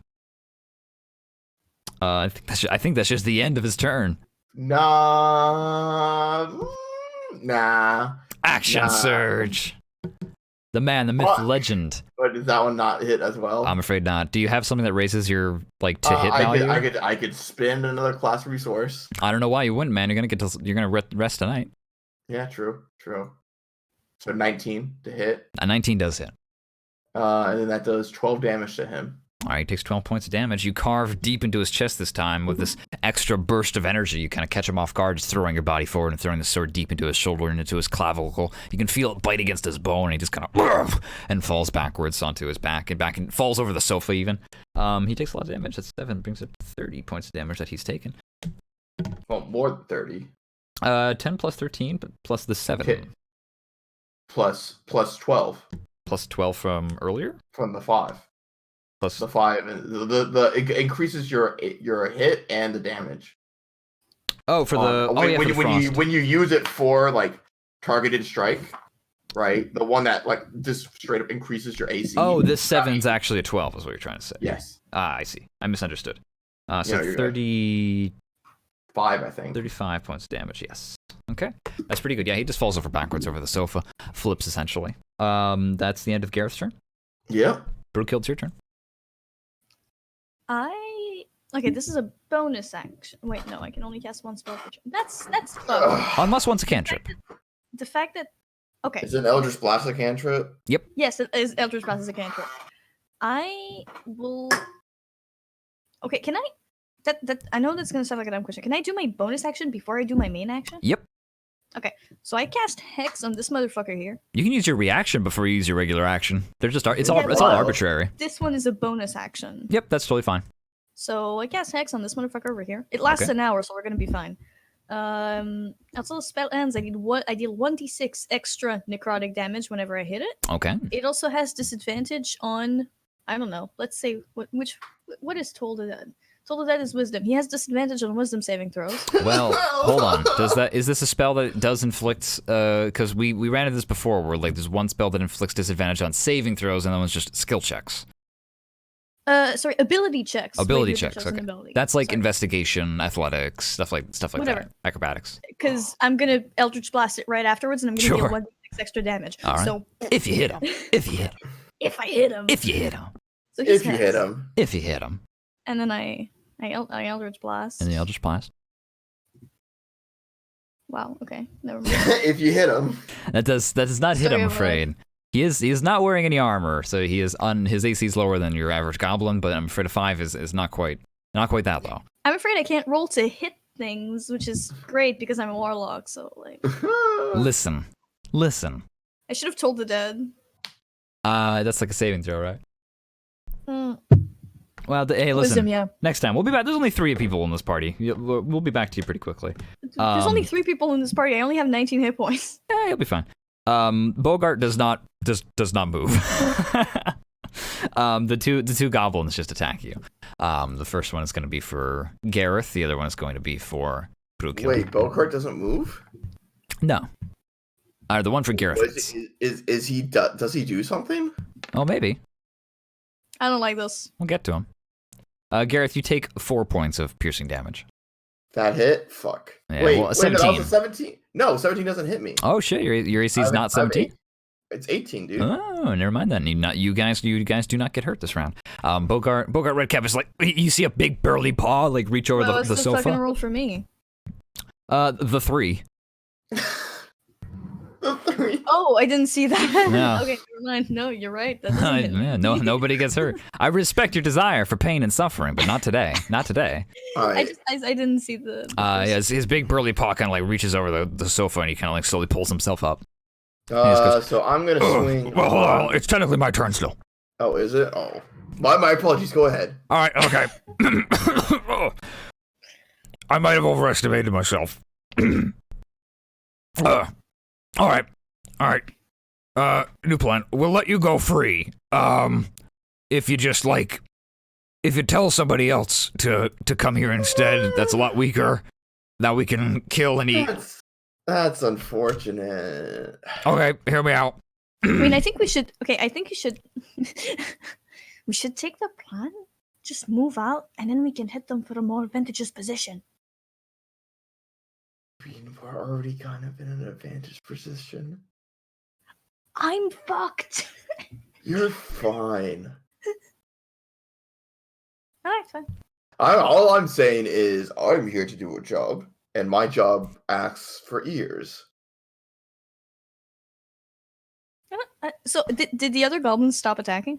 No, they're still attacking. They're still kind of attacking, but Gareth has like his arm outstretched to one, and it's like swinging at the air. And Gareth was like kind of like about to like be like, all right, how am I gonna take this ear off? Let me just if hold they still. stopped, I want to see if I can take like just a few steps back, because apparently we're having a discussion right now. You think you might be able to move like maybe 10 feet, but if you move any further than that, you'd be pushing your luck. Okay. I'm just gonna. But no, the one goblin looks kind of like around, and it looks like it wants to attack you, but like it looks at Bogart first for like confirmation to do that, and it just doesn't get confirmation in time. She holds her hands up, which is like a symbol for anyone that holds weapons.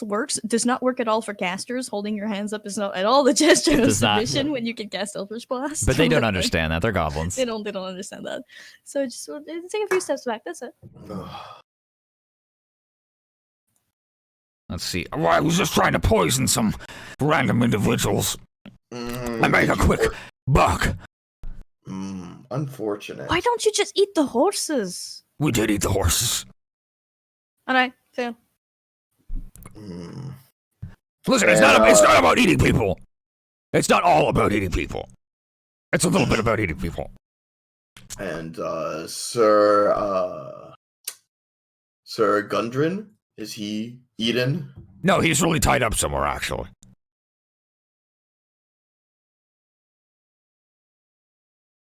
Well, all right then. Listen. Here's my payoff to you. Do you really have a cold? No, his cold is several gashes in his body, dwarf. I can feel the blood filling up my left lung. All right, Sounds like your problem. All right, so you came here for ears. Tell you what, that guy had a lot of ears on him. And he points to the dead goblin behind. Little peeks, and I guess it's two. She sees 2 ears, right? That's one for each of you. We leave, you leave. I tell you where Gundred is. I have my revenge for another day against Gareth.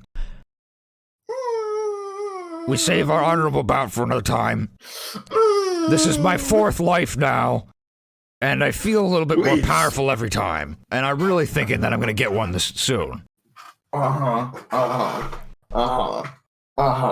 So you take the ears. You can kill that one too, I don't care. And we all let bygones be bygones. You can keep the crimpets. The crimpums. What are they called? Where's Gundren? Yeah, no, that's the one I kind of need. Now, hold on. I feel like if I were to tell you, that'd be putting me at a disadvantage in negotiation. I'll just kill the small ones.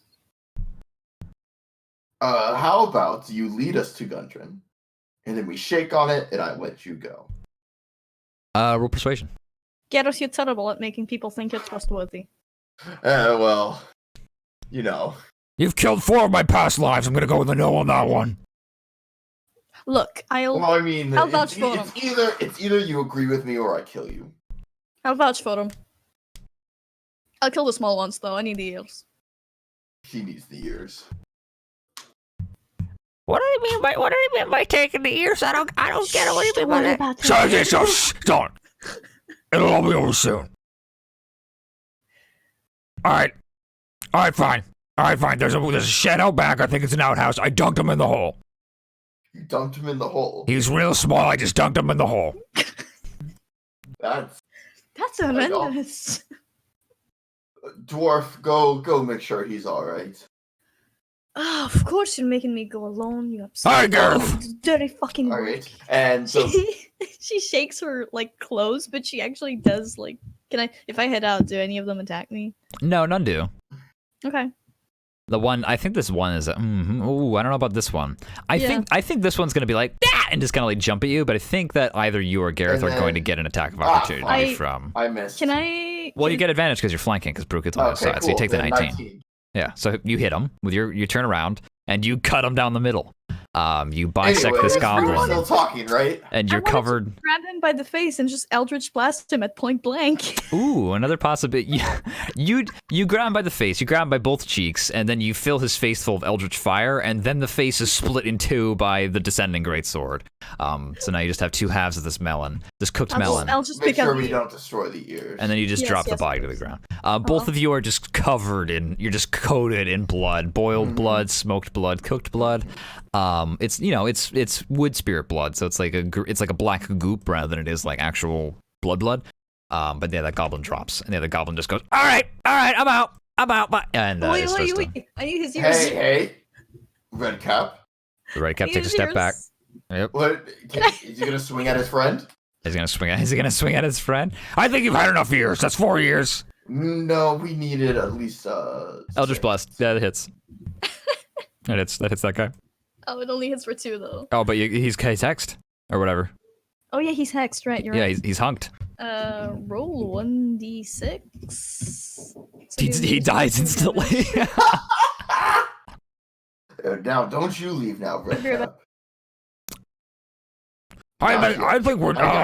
We need to make sure he's okay. Even if he's not okay, you got a lot of money here for ears. I think we got to pass on this one. I'm going. Gareth. Hey, did Ruka leave yet? No, I shot that dude, and then I guess I'm leaving. Now you're on your way out to go check. I'm walking out. All right then. Fair enough. Let's shake on it. Roll a persuasion check or deception check. Damn it. Let me see which one looks better for me. Neither of them looks good for me, so this one. Fuck. Fuck you, Duran. Shake or I kill you. I'll fight you tooth and nail, and I'll just be back again. You win this time. You've already taken out 3 of my hordes now, and I'm running out of extra lives here. Just shake my hand. The bugbear raises out a paw, but I mean, watch out. He is still big and strong. Yeah, I don't know what you're planning, but his athletics is still. How much health does he got? I don't think you can tell that. I mean, he's bloodied, as in below 50%, but that's as much clarity as a DM I am willing to give. We hit him once. You've hit him for 35 points of damage. Yeah, true. I can tell you that much. If you guys could know that anyway, just by keeping track of how much damage you've been doing. So keeping track of numbers? You're asking a lot. You might still have another 35 health to go. Who knows? He might have 1, but you can't really tell. He's a big bugbear, and he's kind of like he's holding the blood in his neck. Right? A lot of fur. A lot of fur. Hey, Greg, you want to look at what? Oh, I don't know. I think I know what you're trying to do here, but you can try it, sure. Yeah. Okay. No, he'll do it. Unfortunately, I can't let people. And he takes a hand, and he's like, "Unfortunately, I can't let people like you go." And he cast a firebolt. Okay, why don't you roll? Excuse me. Roll the attack action for it, just for the sake of it, because everything needs a little bit of risk. Excuse me. Yeah, he grabs the paw, and then there's just like a flash of like dark red fire, and then the fur across his arm and across his chest combusts into flame. I'm 15 feet away from you. You can't look. You're looking for him in the outhouse. It's fine. You're on your way out. I don't know if you are out or not. It sounds like Gareth was waiting for you to leave before he did this. Please let me roll perception. I think it'd only be fair because roll perception, Brooke. You're stepping outside. Oh, that's not a comfortable. lot of damage. That sucks. That's all right. You're outside, you're looking around for people, and you turn around and you see the greenhouse, and all of a sudden the greenhouse just like lights up with orange and red light from inside. With a 6? With a 6? Why, buddy? She's not blind. It's fucking fire. She's not blind. But yeah, there's just a flash of light from inside. And I mean, you do hear, "Ah!" and you just see what Brookehild sees is as a bugbear bursts through the window. Just jumps through the window, a bunch of shattered glass all over, on fire. And he's just like trying to pat himself out as he just runs as fast as he possibly can. His body like a fireball. Running into the forest. Smokey the Bear would be very disappointed. Oh no, I can't let that go. I gotta put out that fire hazard. I don't know if you can. I mean, you can get an attack of opportunity because he's leaving your vicinity, but I mean, the rules of D&D kick back in. Unfortunately, he still has some health left. Oh, that's a hit. That's a hit. Maybe you can do some fancy schmancy stuff. 15. I'm gonna use my last class resources as well. You're an animal. Okay, but now we don't fucking know where the guy is. He literally told you where he was. You're going to look for him right now. Hopefully he wasn't lying. True. But you're gonna burn a class resource? Yeah, I'm burning my class resource. All right. And I'm gonna use this D8. Fuck. So 16. So I did a total of 17 damage just one turn. And he needs to make a strength saving throw. Or else what? Or he trips. Okay. All right, he's a bugbear. Let me see. Does he have... this is just a saving throw? It does not say on the D20s if they're proficient. Oh, yes, it does. He is.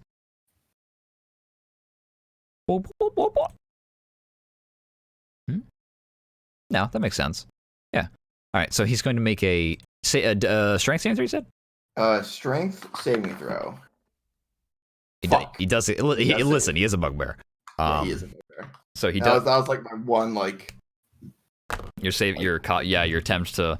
Unfortunately, that does do a considerable amount of damage, but not enough to drop him. And you were unable to. If you were able to trip him, I imagine he would be dead. But you're unable to trip him, unfortunately.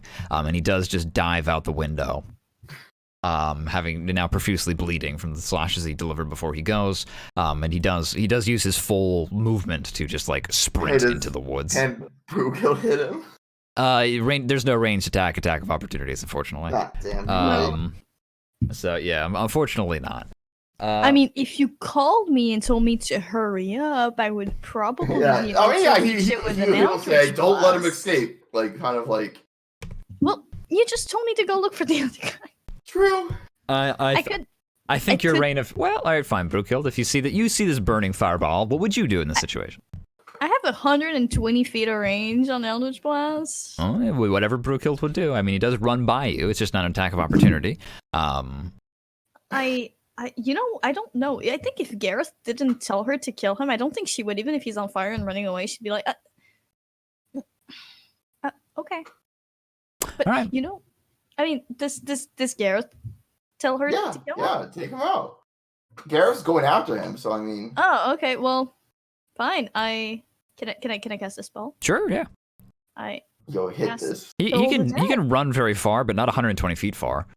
So he's definitely still baby, within range. Let's go. That's 12. Well, 13 you got to use Eldritch Blast because he is outside 60 feet. Oh, sorry. Yeah. Unless you have another 120-foot range. But he's outside of your 60-foot range. That one's 60. Okay.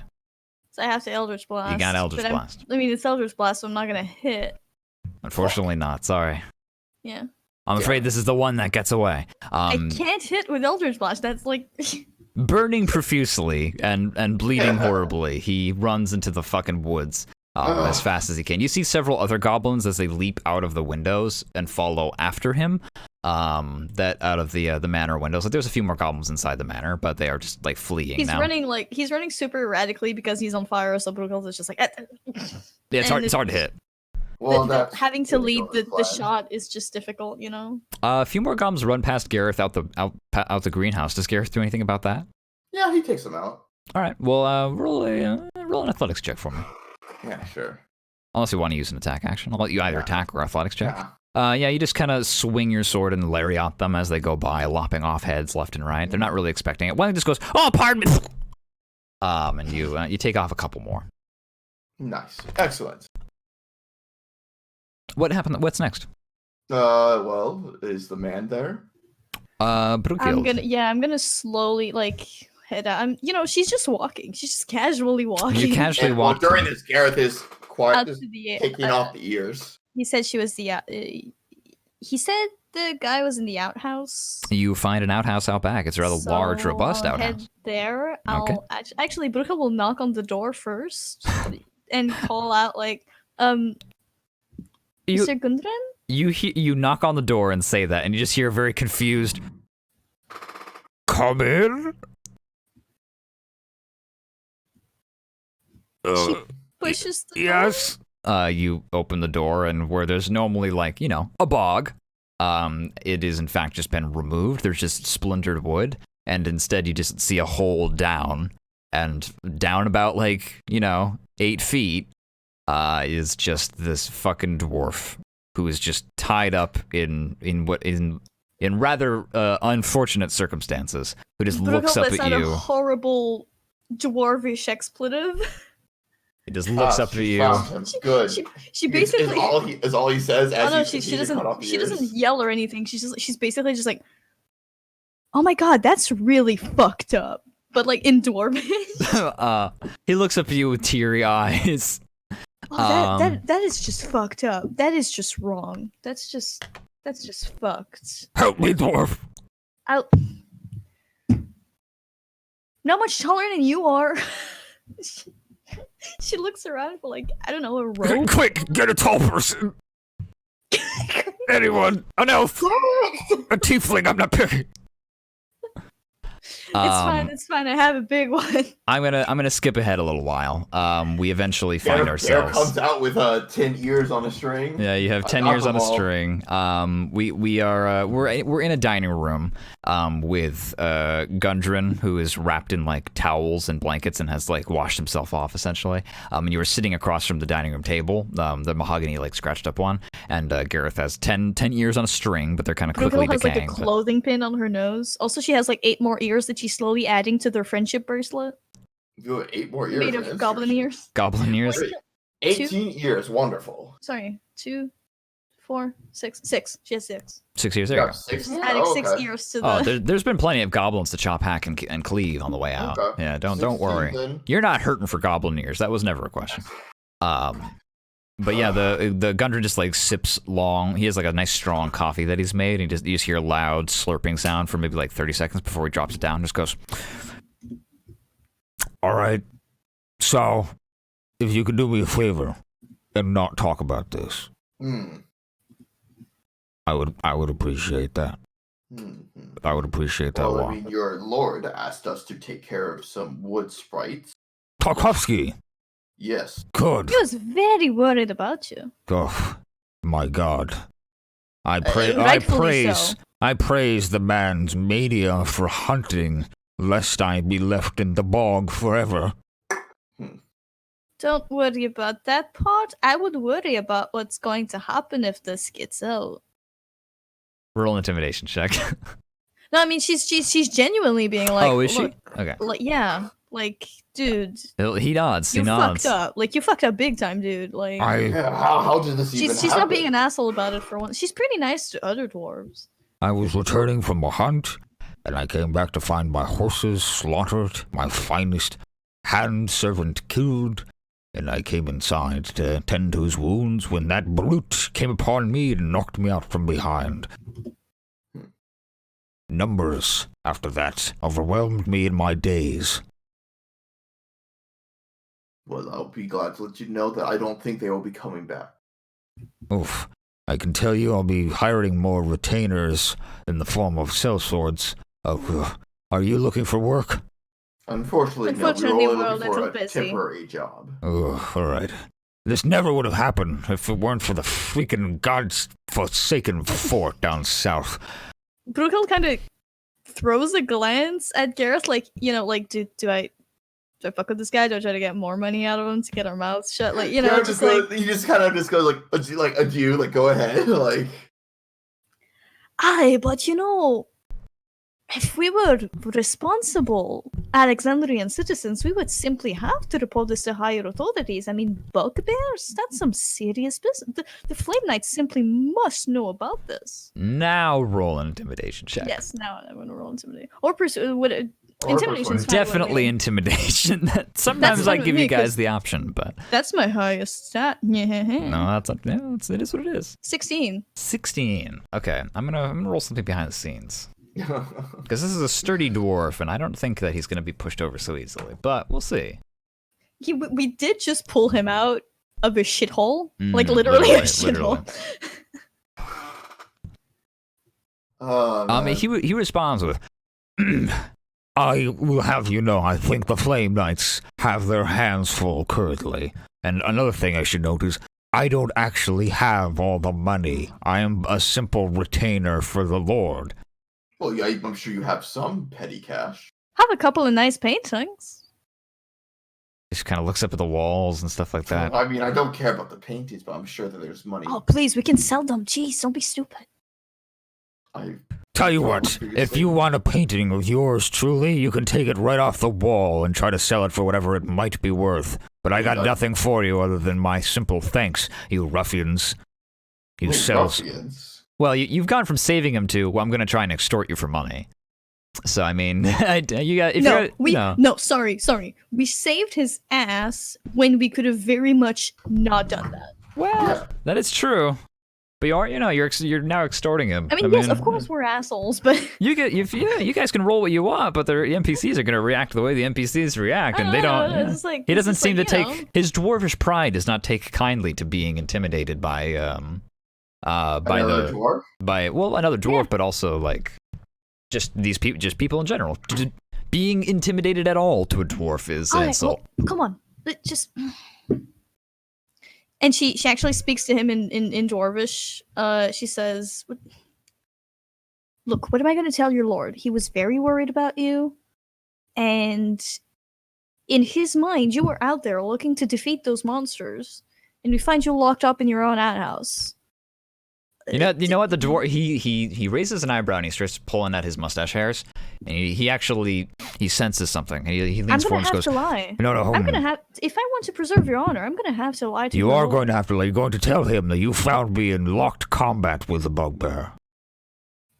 And for 2 weeks? How long did It's been only a couple of days. The butler says you were gone for at least a week. Well, he said the retainer came by within a week. Fine. Listen, you know what? Even better. You tell him I've been fighting him for 5 days, intermittently throughout the forest, and only just now did the combat finally come back to the manor. And that it was... Sure, yes, your timely intervention was most appreciated, but you tell him I was a fine and robust hunter in this circumstance, and maybe I can try to find some kind of extra something to grease your lips with. Did you get something, dwarf? She holds out a hand. He shakes it. All right. You swear on your father, he says. Swear on the name of Erwin. And then he kind of like snaps his fingers and he's like, well, good. And he'll stand up and he'll look around, and he really does like literally go through drawers and stuff like that. You kind of get the sense that he really like this estate and everything else was like given to him. Oh, and yes. So he doesn't really actually have like banks. Tried to clean it out, but she didn't even wet them up. So it wasn't a maid, dwarf. Oh please, she was trying. She tried really. I don't know. It did it, but it did its best. You know what? She's still here. There's a goblin in the other room who is still dressed up like a young maid and is still attempting to wash the floors. Garrett kind of gets up and walks over and looks at her, like just looks down at her. Arm. she's aggressively mopping the ground is what she's doing. Like he's holding the necklace of ears and he's just like looking down quietly. What's the difference between her and the regular maid, right? Come on, just. Oh, actually, she was already here. Garrett just unpockets a silver coin and just hands it to her. She takes it and just goes, "Thank you, sir." And he leaves. And puts it in her pocket. She's not even a goblin. She's a regular person. She's a goblin. She's a goblin. She's a goblinoid. She's a goblinoid, which is different than a wood spirit. He just hands it to her, and he's like, "All right, Oh, there she's we a go." real goblin. You couldn't tell at first. I was playing with you, but she Yeah, is no, now. it's fine.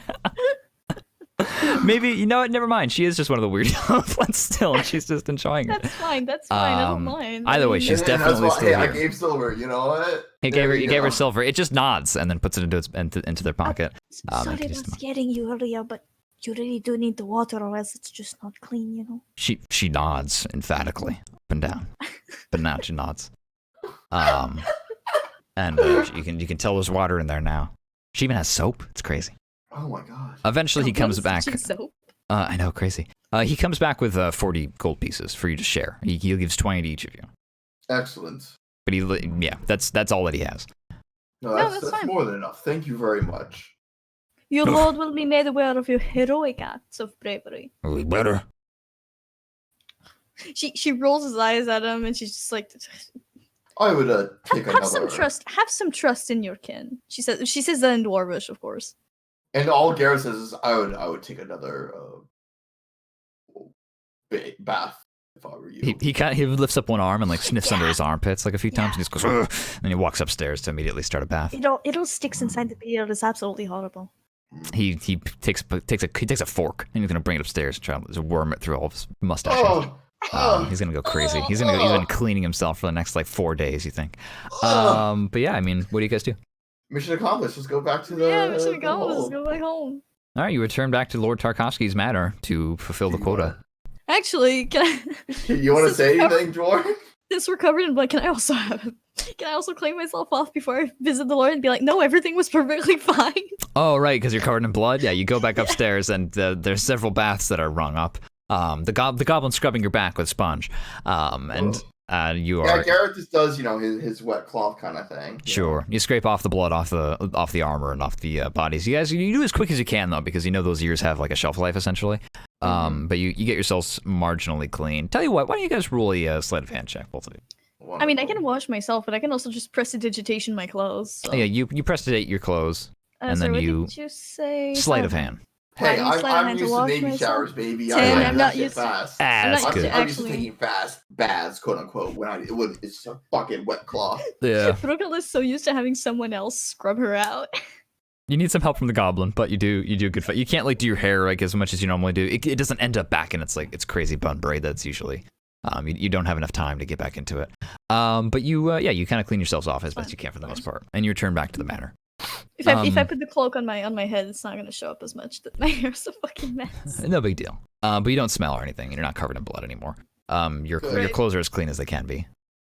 You return back to Tarkovsky's manor. The butler is waiting for you. You're escorted back in by that same guard from before, who just recognized you. It's only been it's been a few hours, right? Yeah. It's getting later in the day now. Sundown. But you walk back up into the manor house where the butler is Garrett waiting just, for you. holds his fist out with 16 years. Ooh, oh my! He walks over to the fireplace. He takes a fire poker off the fireplace and he will pick up the necklace of ears and just goes, "Oh yes, that'll be quite fine indeed." And he'll just drop it onto like the table, and then like you'll see like a few of the other guards like come over and examine it for the butler. And Why, he- I must say, the great Lord Gundren has made an incredible impression holding off that bugbear for. a bugbear! 4 My days. goodness! Yes, again, goblins are quite scary when they want to. They have a complex. It took some time.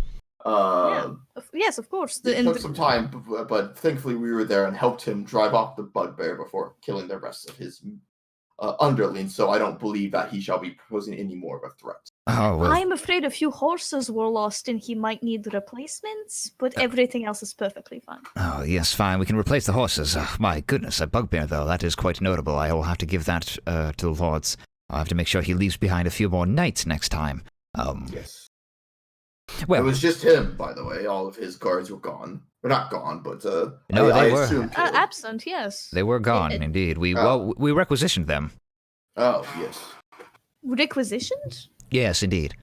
For Fort Mercer, I believe he was saying, yes? I do believe you would be correct. Yes, many of the local lords have been fielded to the fort below. Why? What manner of danger is so important that just everybody's guards left and right are being...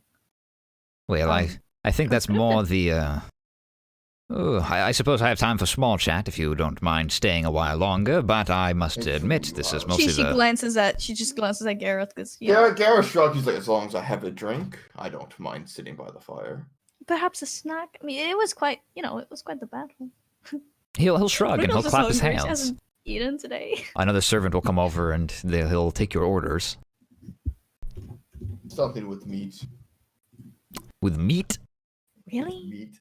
Some jerky. You just killed a bunch of things. You want to eat disgusting. In the next 5 to 10 minutes, what's going to come back is a roasted bird, like a whole roasted pheasant. Nice. Shit. Well, okay, that's. Oh my, right. that was. Thank you. Many things. Yes, actually, that's quite. I haven't had something this nice in a while. Well, you're lucky you came just before sundown. We were already cooking.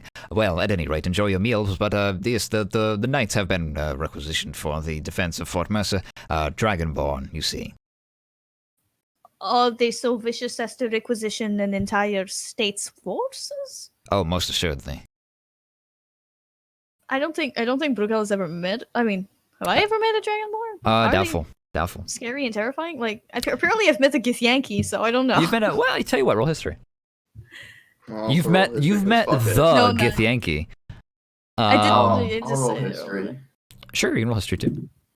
Yeah. Hey, have I met a Dragonborn? You have probably fought. Boyfriend? You fought alongside a Dragonborn before. They're very rare. They stick mostly to the mountains, and they're the way you think of elves in a lot of other settings, like Lord of the Rings or whatever, like being this like very remote, sticks to their own thing, minds their own fucking business, and hates it when anyone else sticks their nose in it. That's Dragonborn. That's Dragonborn. Yeah, they stick to their own thing, but they're also like they're ferocious fighters. There's very few creatures in D&D that can wield weapons and wear armor, but also just come with a breath weapon, like come with a laser beam built into their face.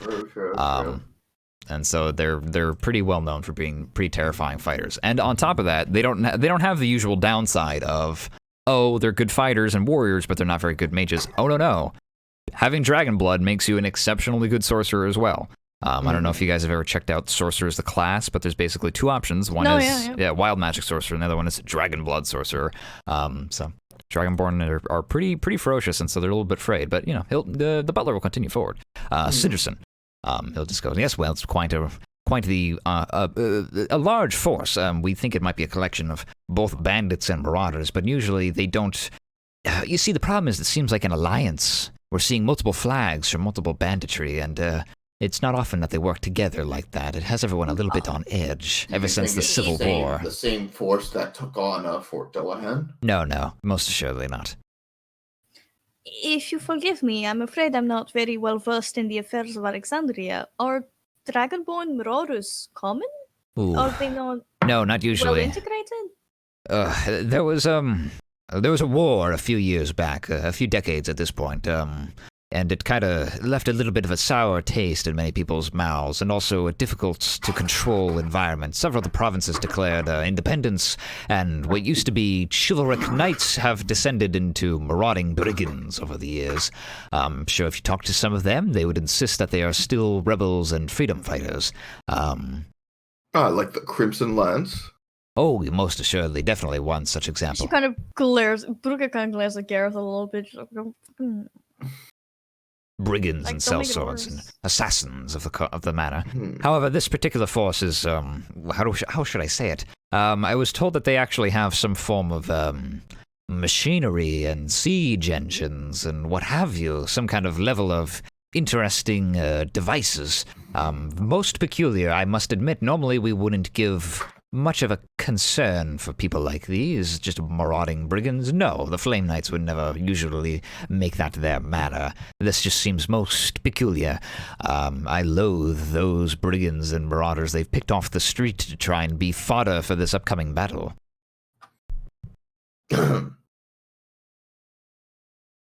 said the Flame Knights picking up random people to be fodder? When he means they as in like, just like the...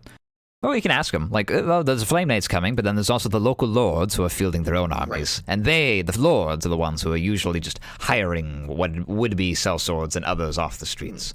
It's a way to quickly thicken the masses. True. I believe the two of us will also be in that. Oh, well. Most interesting. Your work here today has been such proof to your skill, I'm sure they would be most beneficial to have you on the front lines. If it were to come to that, we've already sent out diplomats and messengers, and perhaps this will all be settled most amiably. Most hopefully, yes. Garrett kind of looks over the dwarf who's fucking just shoving down food. Yes, you're sucking down that fucking... Brookel got really distracted by the food, and it's just like, she's like... You know you can just eat slower than that, right? This is my comrade, Kirby. This is my comrade, Kirby. What is this creature, my friend? I'm hungry, okay? I haven't had anything all day. That's my friend. I fucking love that. We're not friends, shut up. I know, no, I was talking about the fucking Kirby and fucking Richter fucking comic. Oh my god. What is this creature? That's my friend. Well, yeah, no, she got distracted, but if anyone addresses her, she'll snap out of her hungry haze. It's quite interesting that what do you think? Do you think that the peaceful negotiations will come to pass, or do you think we are...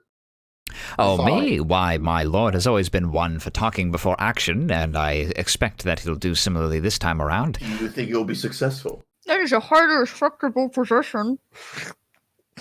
Indeed. What do I think? Why don't you roll a persuasion check, because he's but a simple servant, and it's not his job to give what he thinks. Okay. Sorry. Do you need help? I just wanted to make conversation. I don't want to roll any talking skills. Well, listen. That's Pete Garrus, though. He responds with like, "Oh well, it's not my place to decide the actions of my dear lord. I'm sure he will be acting in most responsible and knowledgeable fashion." I'm not asking what your lord is going to do. I am simply asking, do you think he will succeed? Do you think... I think that Brooke finishes her bite and she like clears her throat and she's like, Don't worry. We're simply making conversation here. None of this is going to come outside. I mean, we're not extrapolating plans based on your... You roll persuasion check. Comments. Yeah, of course. 14. he looks around at like who's like around in this room as well, and he just goes, "Fuck you." That's what. No, he looks. There's a handmaiden off on the corner, and there's the servant who brought back like the lavishly decorated bird. And he seems to understand. Of course, nobles sometimes have a slightly offset perception of what the reality might be. Well, very well. Perhaps I don't mind having a little bit of an off-the-record chat. I think that this is the largest horde of brigands, sellswords, and mercenaries that I've seen in the past 30 years of service to my lord, and while I do anticipate he will attempt to make conversation and send messages, I think that it will fail. I think that it is right that they brought back Captain Uthbert to defend the fortress. Uthbert? Oh, yes, and a well-decorated warrior from the Civil Wars before. He's quite old. Interesting. He's loud and brash, but there's very few better. If you are going to be working for him, best do what he says and do it quick. A man of action, then. Clearly, the Alexandrian governors do not expect any sort of mediation, yes? Otherwise, why bring in such high-ranked, Well, the new government likes to say that it's much more communicative and trying to keep together many of the different factions that make up Alexandria, and I respect them for it, and I hope that they succeed. I just don't know why these scaled kin would gather so close together in such force if they were simply going to have a fine conversation. If you know what I am saying. I think that the time for conversation has passed for them, even if we would like to converse. I see. Well then, we don't want to take up too much of your hospitality, which we think you as well. Brugel puts back the like other half of like. There's just a skeleton, right? You take the bird skeleton out of your mouth, having sucked all the meat Jesus. off, and place it back onto the platter. Father Sky, dear Lord. I'm hungry. Well, if there'll be anything else, I have not had a unfun time with our conversations. You are welcome to come back anytime. I'm sure we can find work from the Tarkovsky family for such fine sellswords as yourself.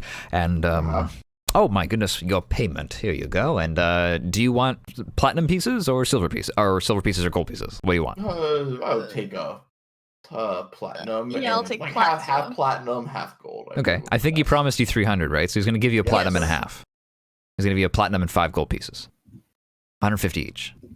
Except Brookhill was threatening that she was going to keep the 50. No, that doesn't... No, 50? No, yeah, 50 gold pieces. I'm sorry, I meant 50 silver, but that doesn't make sense. He'll just give you 5 gold pieces anyway. What? Now, wait a second. I think the DM is confused again about money. He gives you the correct amount of money, which is supposed to be 300... 300 gold. 300 gold. Which is and a platinum 30, is... Which is 30 platinum. Which is 30 platinum. Okay, there we go. I got confused again by the platinum not being 100 gold. I don't know why I keep thinking it is. So he's going to give you 10 platinum, which should be 100 gold each, yes. And then he gives you 5 gold? 5 platinum. The gold He gives you 300 gold. Fuck it. You figure it out yourselves. Holy shit. I don't know what it is about platinum pieces that throw me off. It's because I don't know why for so long I believed it was 100. What the hell? What on earth? I thought, well, you were saying 50, and I was like, I thought when you said 50 gold, you were saying as if I had said 50 gold, and that was wrong. And I was like, oh, well, then it must be 5. And that's why I doubled down on 5. Apparently I said 5 to begin with, and he meant 50. That's fine. He gives you 300 gold pieces. You figure it out. we both get 150. Wow. So we are splitting it evenly, Dwarf. Unless Brookhill is gonna fight you about it. No, she's gonna let it go. Oopsies. Drop my marker. You get if she hadn't gotten like paralyzed and like wasted like 2 turns, she would have been like, I want my fucking extra of it. I did all the fucking hard work. Shut the fuck up.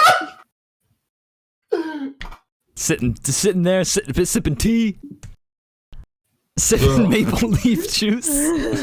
But hey, yeah, excuse. As a Canadian, maple leaf juice is very good. I'm delicious indeed. Well, Gareth gives the man a handshake, and that's it. He tentatively shakes your hand, but he does shake it. Well, Brookhill just does a curtsy because she's polite and noble. He responds in kind, and you guys will leave, I guess. All right, let's look for a ride back. Well, I mean, same as before. You've already done this job. I suppose if you wanted to look around for another person who's just ferrying supplies, you could probably pay your way on there as well.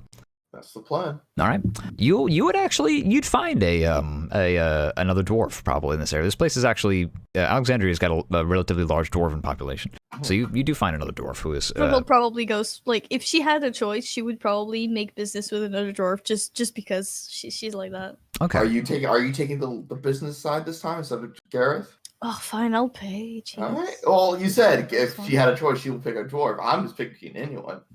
I have very little silver, so I'll pay the silver. Well, he asked for 4 silver. He asked for 4 silver. He gets 4 silver. I don't know if 4 silver is within the means of Brookhill or not, but Gareth's also here to make it up if it doesn't. No, I mean it is within my means. I was gonna say I'll give 1 gold because it's just less annoying to me. But okay. Nope, I have the silver for this reason exactly, dwarf. Let's get in the back. All right. You pop onto the back. This one's mostly just carrying lumber, and there's a few like sacks of potatoes and stuff like that. He warns you not to don't fuck with the potatoes. Don't bruise the potatoes. No, I won't mess with your potatoes. And my first like if this wasn't Brookhill and I was playing a character that was remotely like me, my first thought was like, I'm gonna eat a potato. Gonna eat the potato. He and his he's there with his boyfriend, and the boyfriend kind of just like keeps like eyeing you every now and then, like, don't touch the potato, don't do it, don't touch the potato. He's just leaning back and just fucking using it almost as like a fucking bed, just like kind of. They're cool with that. Yeah. But yeah, the driver will go back to smoking his pipe. You can sleep on the potatoes, but don't touch them. Don't touch them. Don't touch them, but you can sleep on them. He will go back to driving the cart, and eventually these are actually a lot smaller, shorter horses, but they're crazy stocky. Pardon me, DM. Yeah. How did that horrible paralysis tea taste? Did it actually taste all right? It actually tasted pretty good. Did I get a high from it? Did I get a high? No, you didn't get a high from No, it. that's all. I don't mean. Why don't you? Did I get a rush? Why don't you roll an Arcana check? Fucking hell! I hate it. I rolled 5. You roll a 5? No, man. It's maple leaves. It tasted pretty fine, to be honest with you. It's okay. So with a 5 Arcana, at first you were laughing because it was like, haha, they're probably just like trying to make a verisimile, like a fake tea, like the facsimile of tea. But then you drank it and you're like, is this an actual beverage? Like, is this like a goblin like thing? Like, is this like an actual thing? So like you're kind of like with a 5, you're not really sure, but you're like, maybe that's just a bugbear. Like, maybe that's just a tea for bugbears. Like they just do that. And the only thing that he was legitimately trying to poison me with like a good tasting tea. She just kind of glances up at Garrett and she's just like, it tasted pretty fine actually. Yeah, it tasted mapley. I'm glad you got to try it. Oh. Now Brooke's gonna spend the rest of her life just like every now and then just Trying wondering. to taste that high. Staring at maple leaves. Trying to recreate that day, trying to recreate the beverage. Hey, if I learn how to recreate fucking paralysis potions, you better fucking let me. Well, I mean, there's alchemist kits and stuff like that. It's a possibility. I think a poisoner's kit is just like a thing in D&D. I only have proficiency in like brewer's supplies. That's okay. If I try to brew maple leaves. Well, you could definitely brew a tea. It's just there's no way to be poisoned and stuff. If I try to brew maple leaves and I get it really wrong and I pick the entirely wrong plant, you poison yourself again. And you know what? You're chasing the high. No, but yeah, you're fine. You're wondering maybe it was a legitimate beverage and you're just not really sure about it. You know, Garrus is kind of there. Like he's. I mean, goblins have to eat, right? Bugbears at least. Yeah. The jury's out on goblins. I mean, I don't know Brookhild's like history with scholarship of goblins, but wood spirits are weird because if you cut them open and dissect them, they don't have like stomachs, but they do have organs that are definitely processing something. And so the jury's out. And when you kill them, like they dissolve and stuff. And so people like scholars are like, are they real? Are they like spirits as in they're made of aether? Are goblins people? Are goblins real? Garrett doesn't think so. Well, listen, goblinoid different Obviously, than wood spirits. Wood spirits are like weird. Wood spirits are the things that you kill and they turn into like dirt and rot when they die. And that's what these things are. But bugbears are like a creature that like bleed and like do eat and stuff like that. So it's weird that you had a weird experience today. I know it was funny, but like you had a weird experience between goblins, redcap, and bugbears. The deep lore of St. John. Garrett's just like, he's back in the carving, but he kind of stops after a while and just kind of like looks at like it looks like he's looking at one of his hands, kind of just tugging at like one of his gauntlets, kind of looking at it a little bit weird, and then he just kind of looks up, kind of just staring off into the sky, just kind of trying to get some rest, maybe. Brookhild's thinking, like, about what happened. Mm-hmm. And she's like, wait, that guy was on fire? That he was, dwarf. She squints at Gareth. What do you think I did? I've been known to use alchemical flasks. Didn't think you had any of that potion left. Oh, no. I don't mean the fire. No, but he had because she remembers the fire-breathing potion from... I bought fire bombs before as well.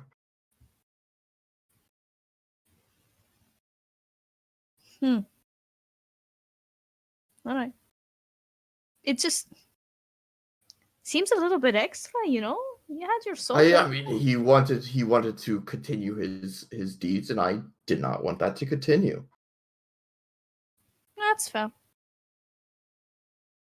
Unfortunately, I hope I scared him at least enough for him to stop it in the short term. Well, you think we're not going to meet him again?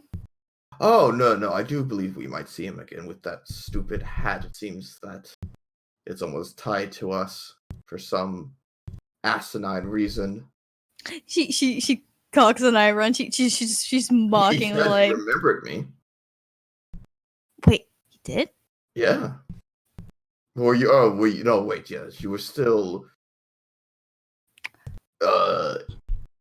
unmovable at the moment when he said that. But no, he said he remembered us.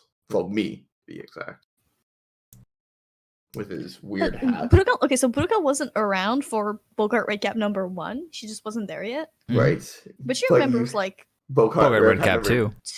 And 3? Was there a third one yet or no? I think this was the third one. Alice, what's the third one? I can only remember these. I can only remember 3, but there might have been more. Same. Yeah. I mean, That's peculiar. it's probably some leftover residual of aether magic from the Mount Orion's calamity. Is my suggestion. Wood spirits are strange. True, that is true as well. But still, they are a danger to unaware travelers. So I wanted to try to take care of that issue. At its core.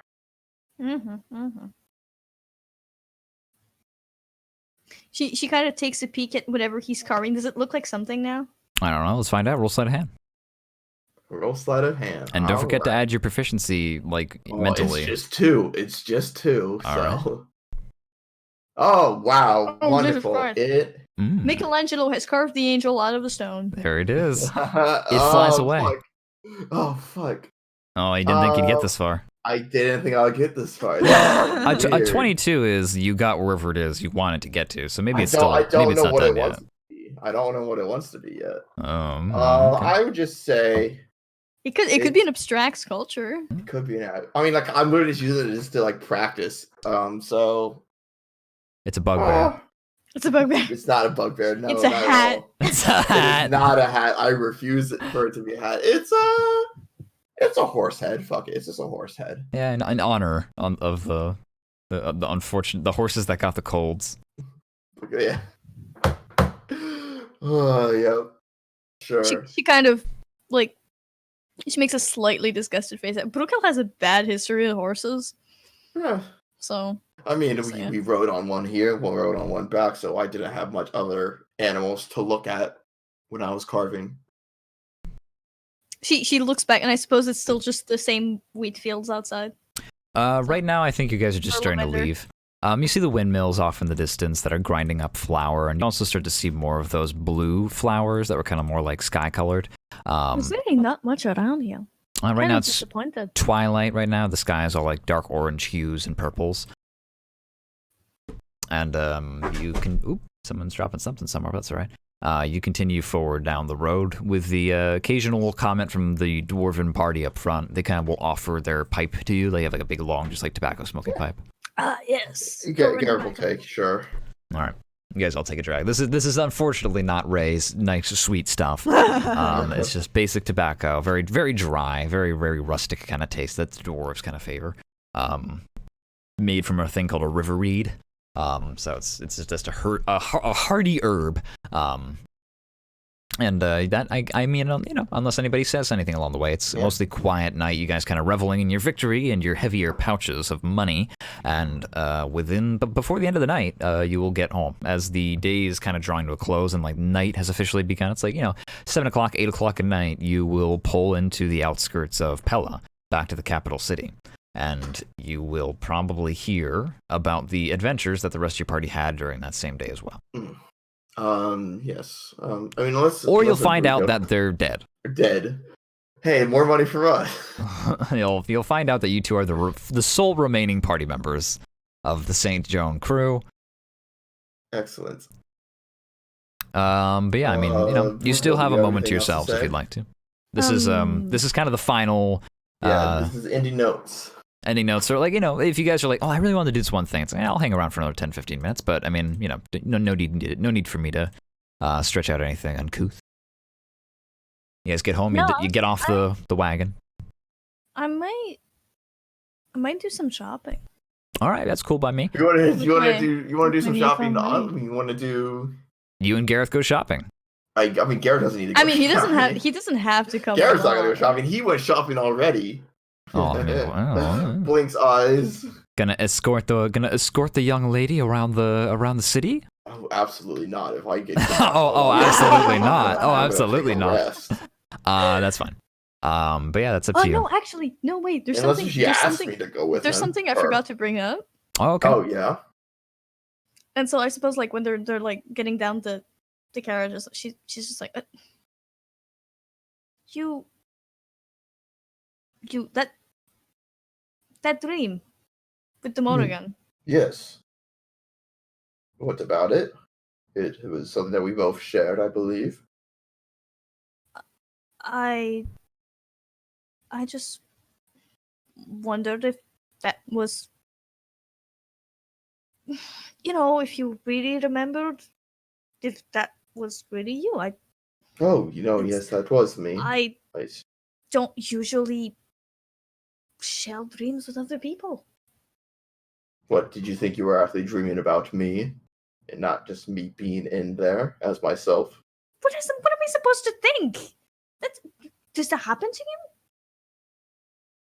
you? Do regular people? But a lot of things don't normally happen to me, dwarf, what we have experienced. So I took it with stride. I was just wondering, is all. No, and I'm I glad have to some put your wonders to rest. I have some shopping to do. I'll see you Fair later. enough. Do you wish for me to accompany you?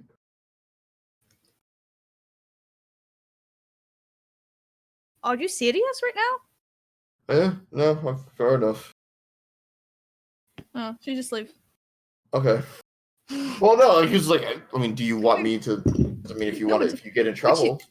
She said, she says that as in, are you why would you of all fucking people ask to be in my company? What is excuse me? Are you for real? Gareth takes off his helmet. He's wearing the Bogart Redcap's hat. Oh no! It's we've already been stuck the entire day together. Yeah, you know what's that? You know what? You definitely didn't need to remind me.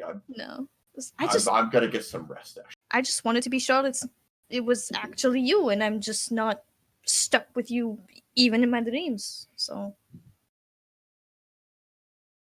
well, don't get into too much trouble then. And Gareth kind of just stands up, and he goes up to his room. The slow burn continues as Gareth leaves the area and ascends back to his room. Brughild, you are free to go out and do some shopping. Did you have a specific thing you wanted to do, or is this more of I'm going to shop in real life and we'll talk off screen? Go out and buy a battle axe. Nice. We hard cut to the one, the only Sam the Smith Man Smithers, played by Tim Allen. And he comes out with a double bitted axe. He just drops it down the counter and goes, "This baby can cut in two ways, more than one." But yeah, you are free to purchase a battle. Is there something special about this battle axe? In this place, you do have access to a variety of materials more than just your standard steel. But I don't know if you. I honestly just wanted a double-sided one. Oh, did I accidentally answer your... Yes, you've already established that, so... my bad. Yeah, no, I mean, this is Sam the Smith Man Smithers. Everything in his... He only deals in, Monster Hunter-esque, overly designed... That's sexy and I love it. Yeah, I want a Monster Hunter switch axe, basically. Oh my... Well, that might cost you extra, but I can see what I can do. I don't need it to actual... I just want a double-handed battle axe. Oh, we could do that easily.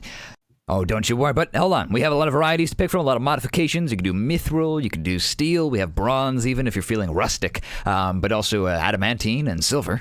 Steel's good and all. Oh, I like it a two dwarf at heart. And I'll just hand it back over to you. I've got stuff to compensate if it's not mithril. It's I'm not gonna silver my weapons. If I'm gonna fight magic shit, I'm just gonna use Eldritch Blast. Also true. But and also a dwarf using a mithril weapon? Mithril? The material meant to make your weapon lighter? Dwarves, lighter weapon. Hey, we are the Masters of Forges. The Masters of Forges, right there. No, none of that lightweight elf shit. Careful what kind of shit you talk. Sam Smith thing. Sam the Smith Man Smithers. Sam the Smith Man Smithers. I just want a battle axe. Okay. How much is it going to cost me? Sure. Let me double check. It's like 50 something. Yeah, it's not super expensive. Double bitted. There's nothing really super special about being double bitted. If you're gonna go for silvered or adamantine or whatever, then it'd be crazy and expensive. But a basic battle axe. Except double ended. A quality battle axe is gonna run you 10 gold pieces. That I thought it was like 50 something. No, that's only if you're Alright. going to be doing, really special stuff. But like I said, just standard battle axe, fit for a good fighter. None of that cheap crap. This is just your bog standard. I mean, do you want it to be like ornate or have any kind of special thing that's just flavorful? Is there something that you're looking for in I terms want it to of? chop shit. Yeah, then I think you're just going to go for a 10 gold piece battle axe. Alright. What is the weight? Sorry. I don't know. I can get you the materials after we close here because I think that's we're kind of just running into the bookkeeping part, and I think we're just gonna close the stream for that. That's perfectly fine. Gareth, like, if we're done with everything on her end, then Gareth kind of, as he's like up in his room, he's started to like unarmor and whatnot, and he looks at like this weird this armored glove that kind of like goes with the rest of his arm, but he kind of takes it off and kind of tosses it on his bed and kind of stares at it for a second before looking at his own hand. Mm-hmm. And just kind of just sighs, just kind of just thinks for a second. And he's like, no, I just need to get some sleep. And he's just gonna turn in for the night. Nah, Blue Girl just heads back home with her new battle axe, which she stuffs in her shit, and she just acts as if nothing happened. She's like, no, everything went well. No, of course, just some business as usual. You sleep with the battle axe underneath your pillow. But yeah, okay, we're gonna close down the stream. That was good. That actually ended up being almost a little longer. It was 2 hours and 25 minutes, but that's all right. About 2 hours is pretty good. You said 2 hours. Yeah.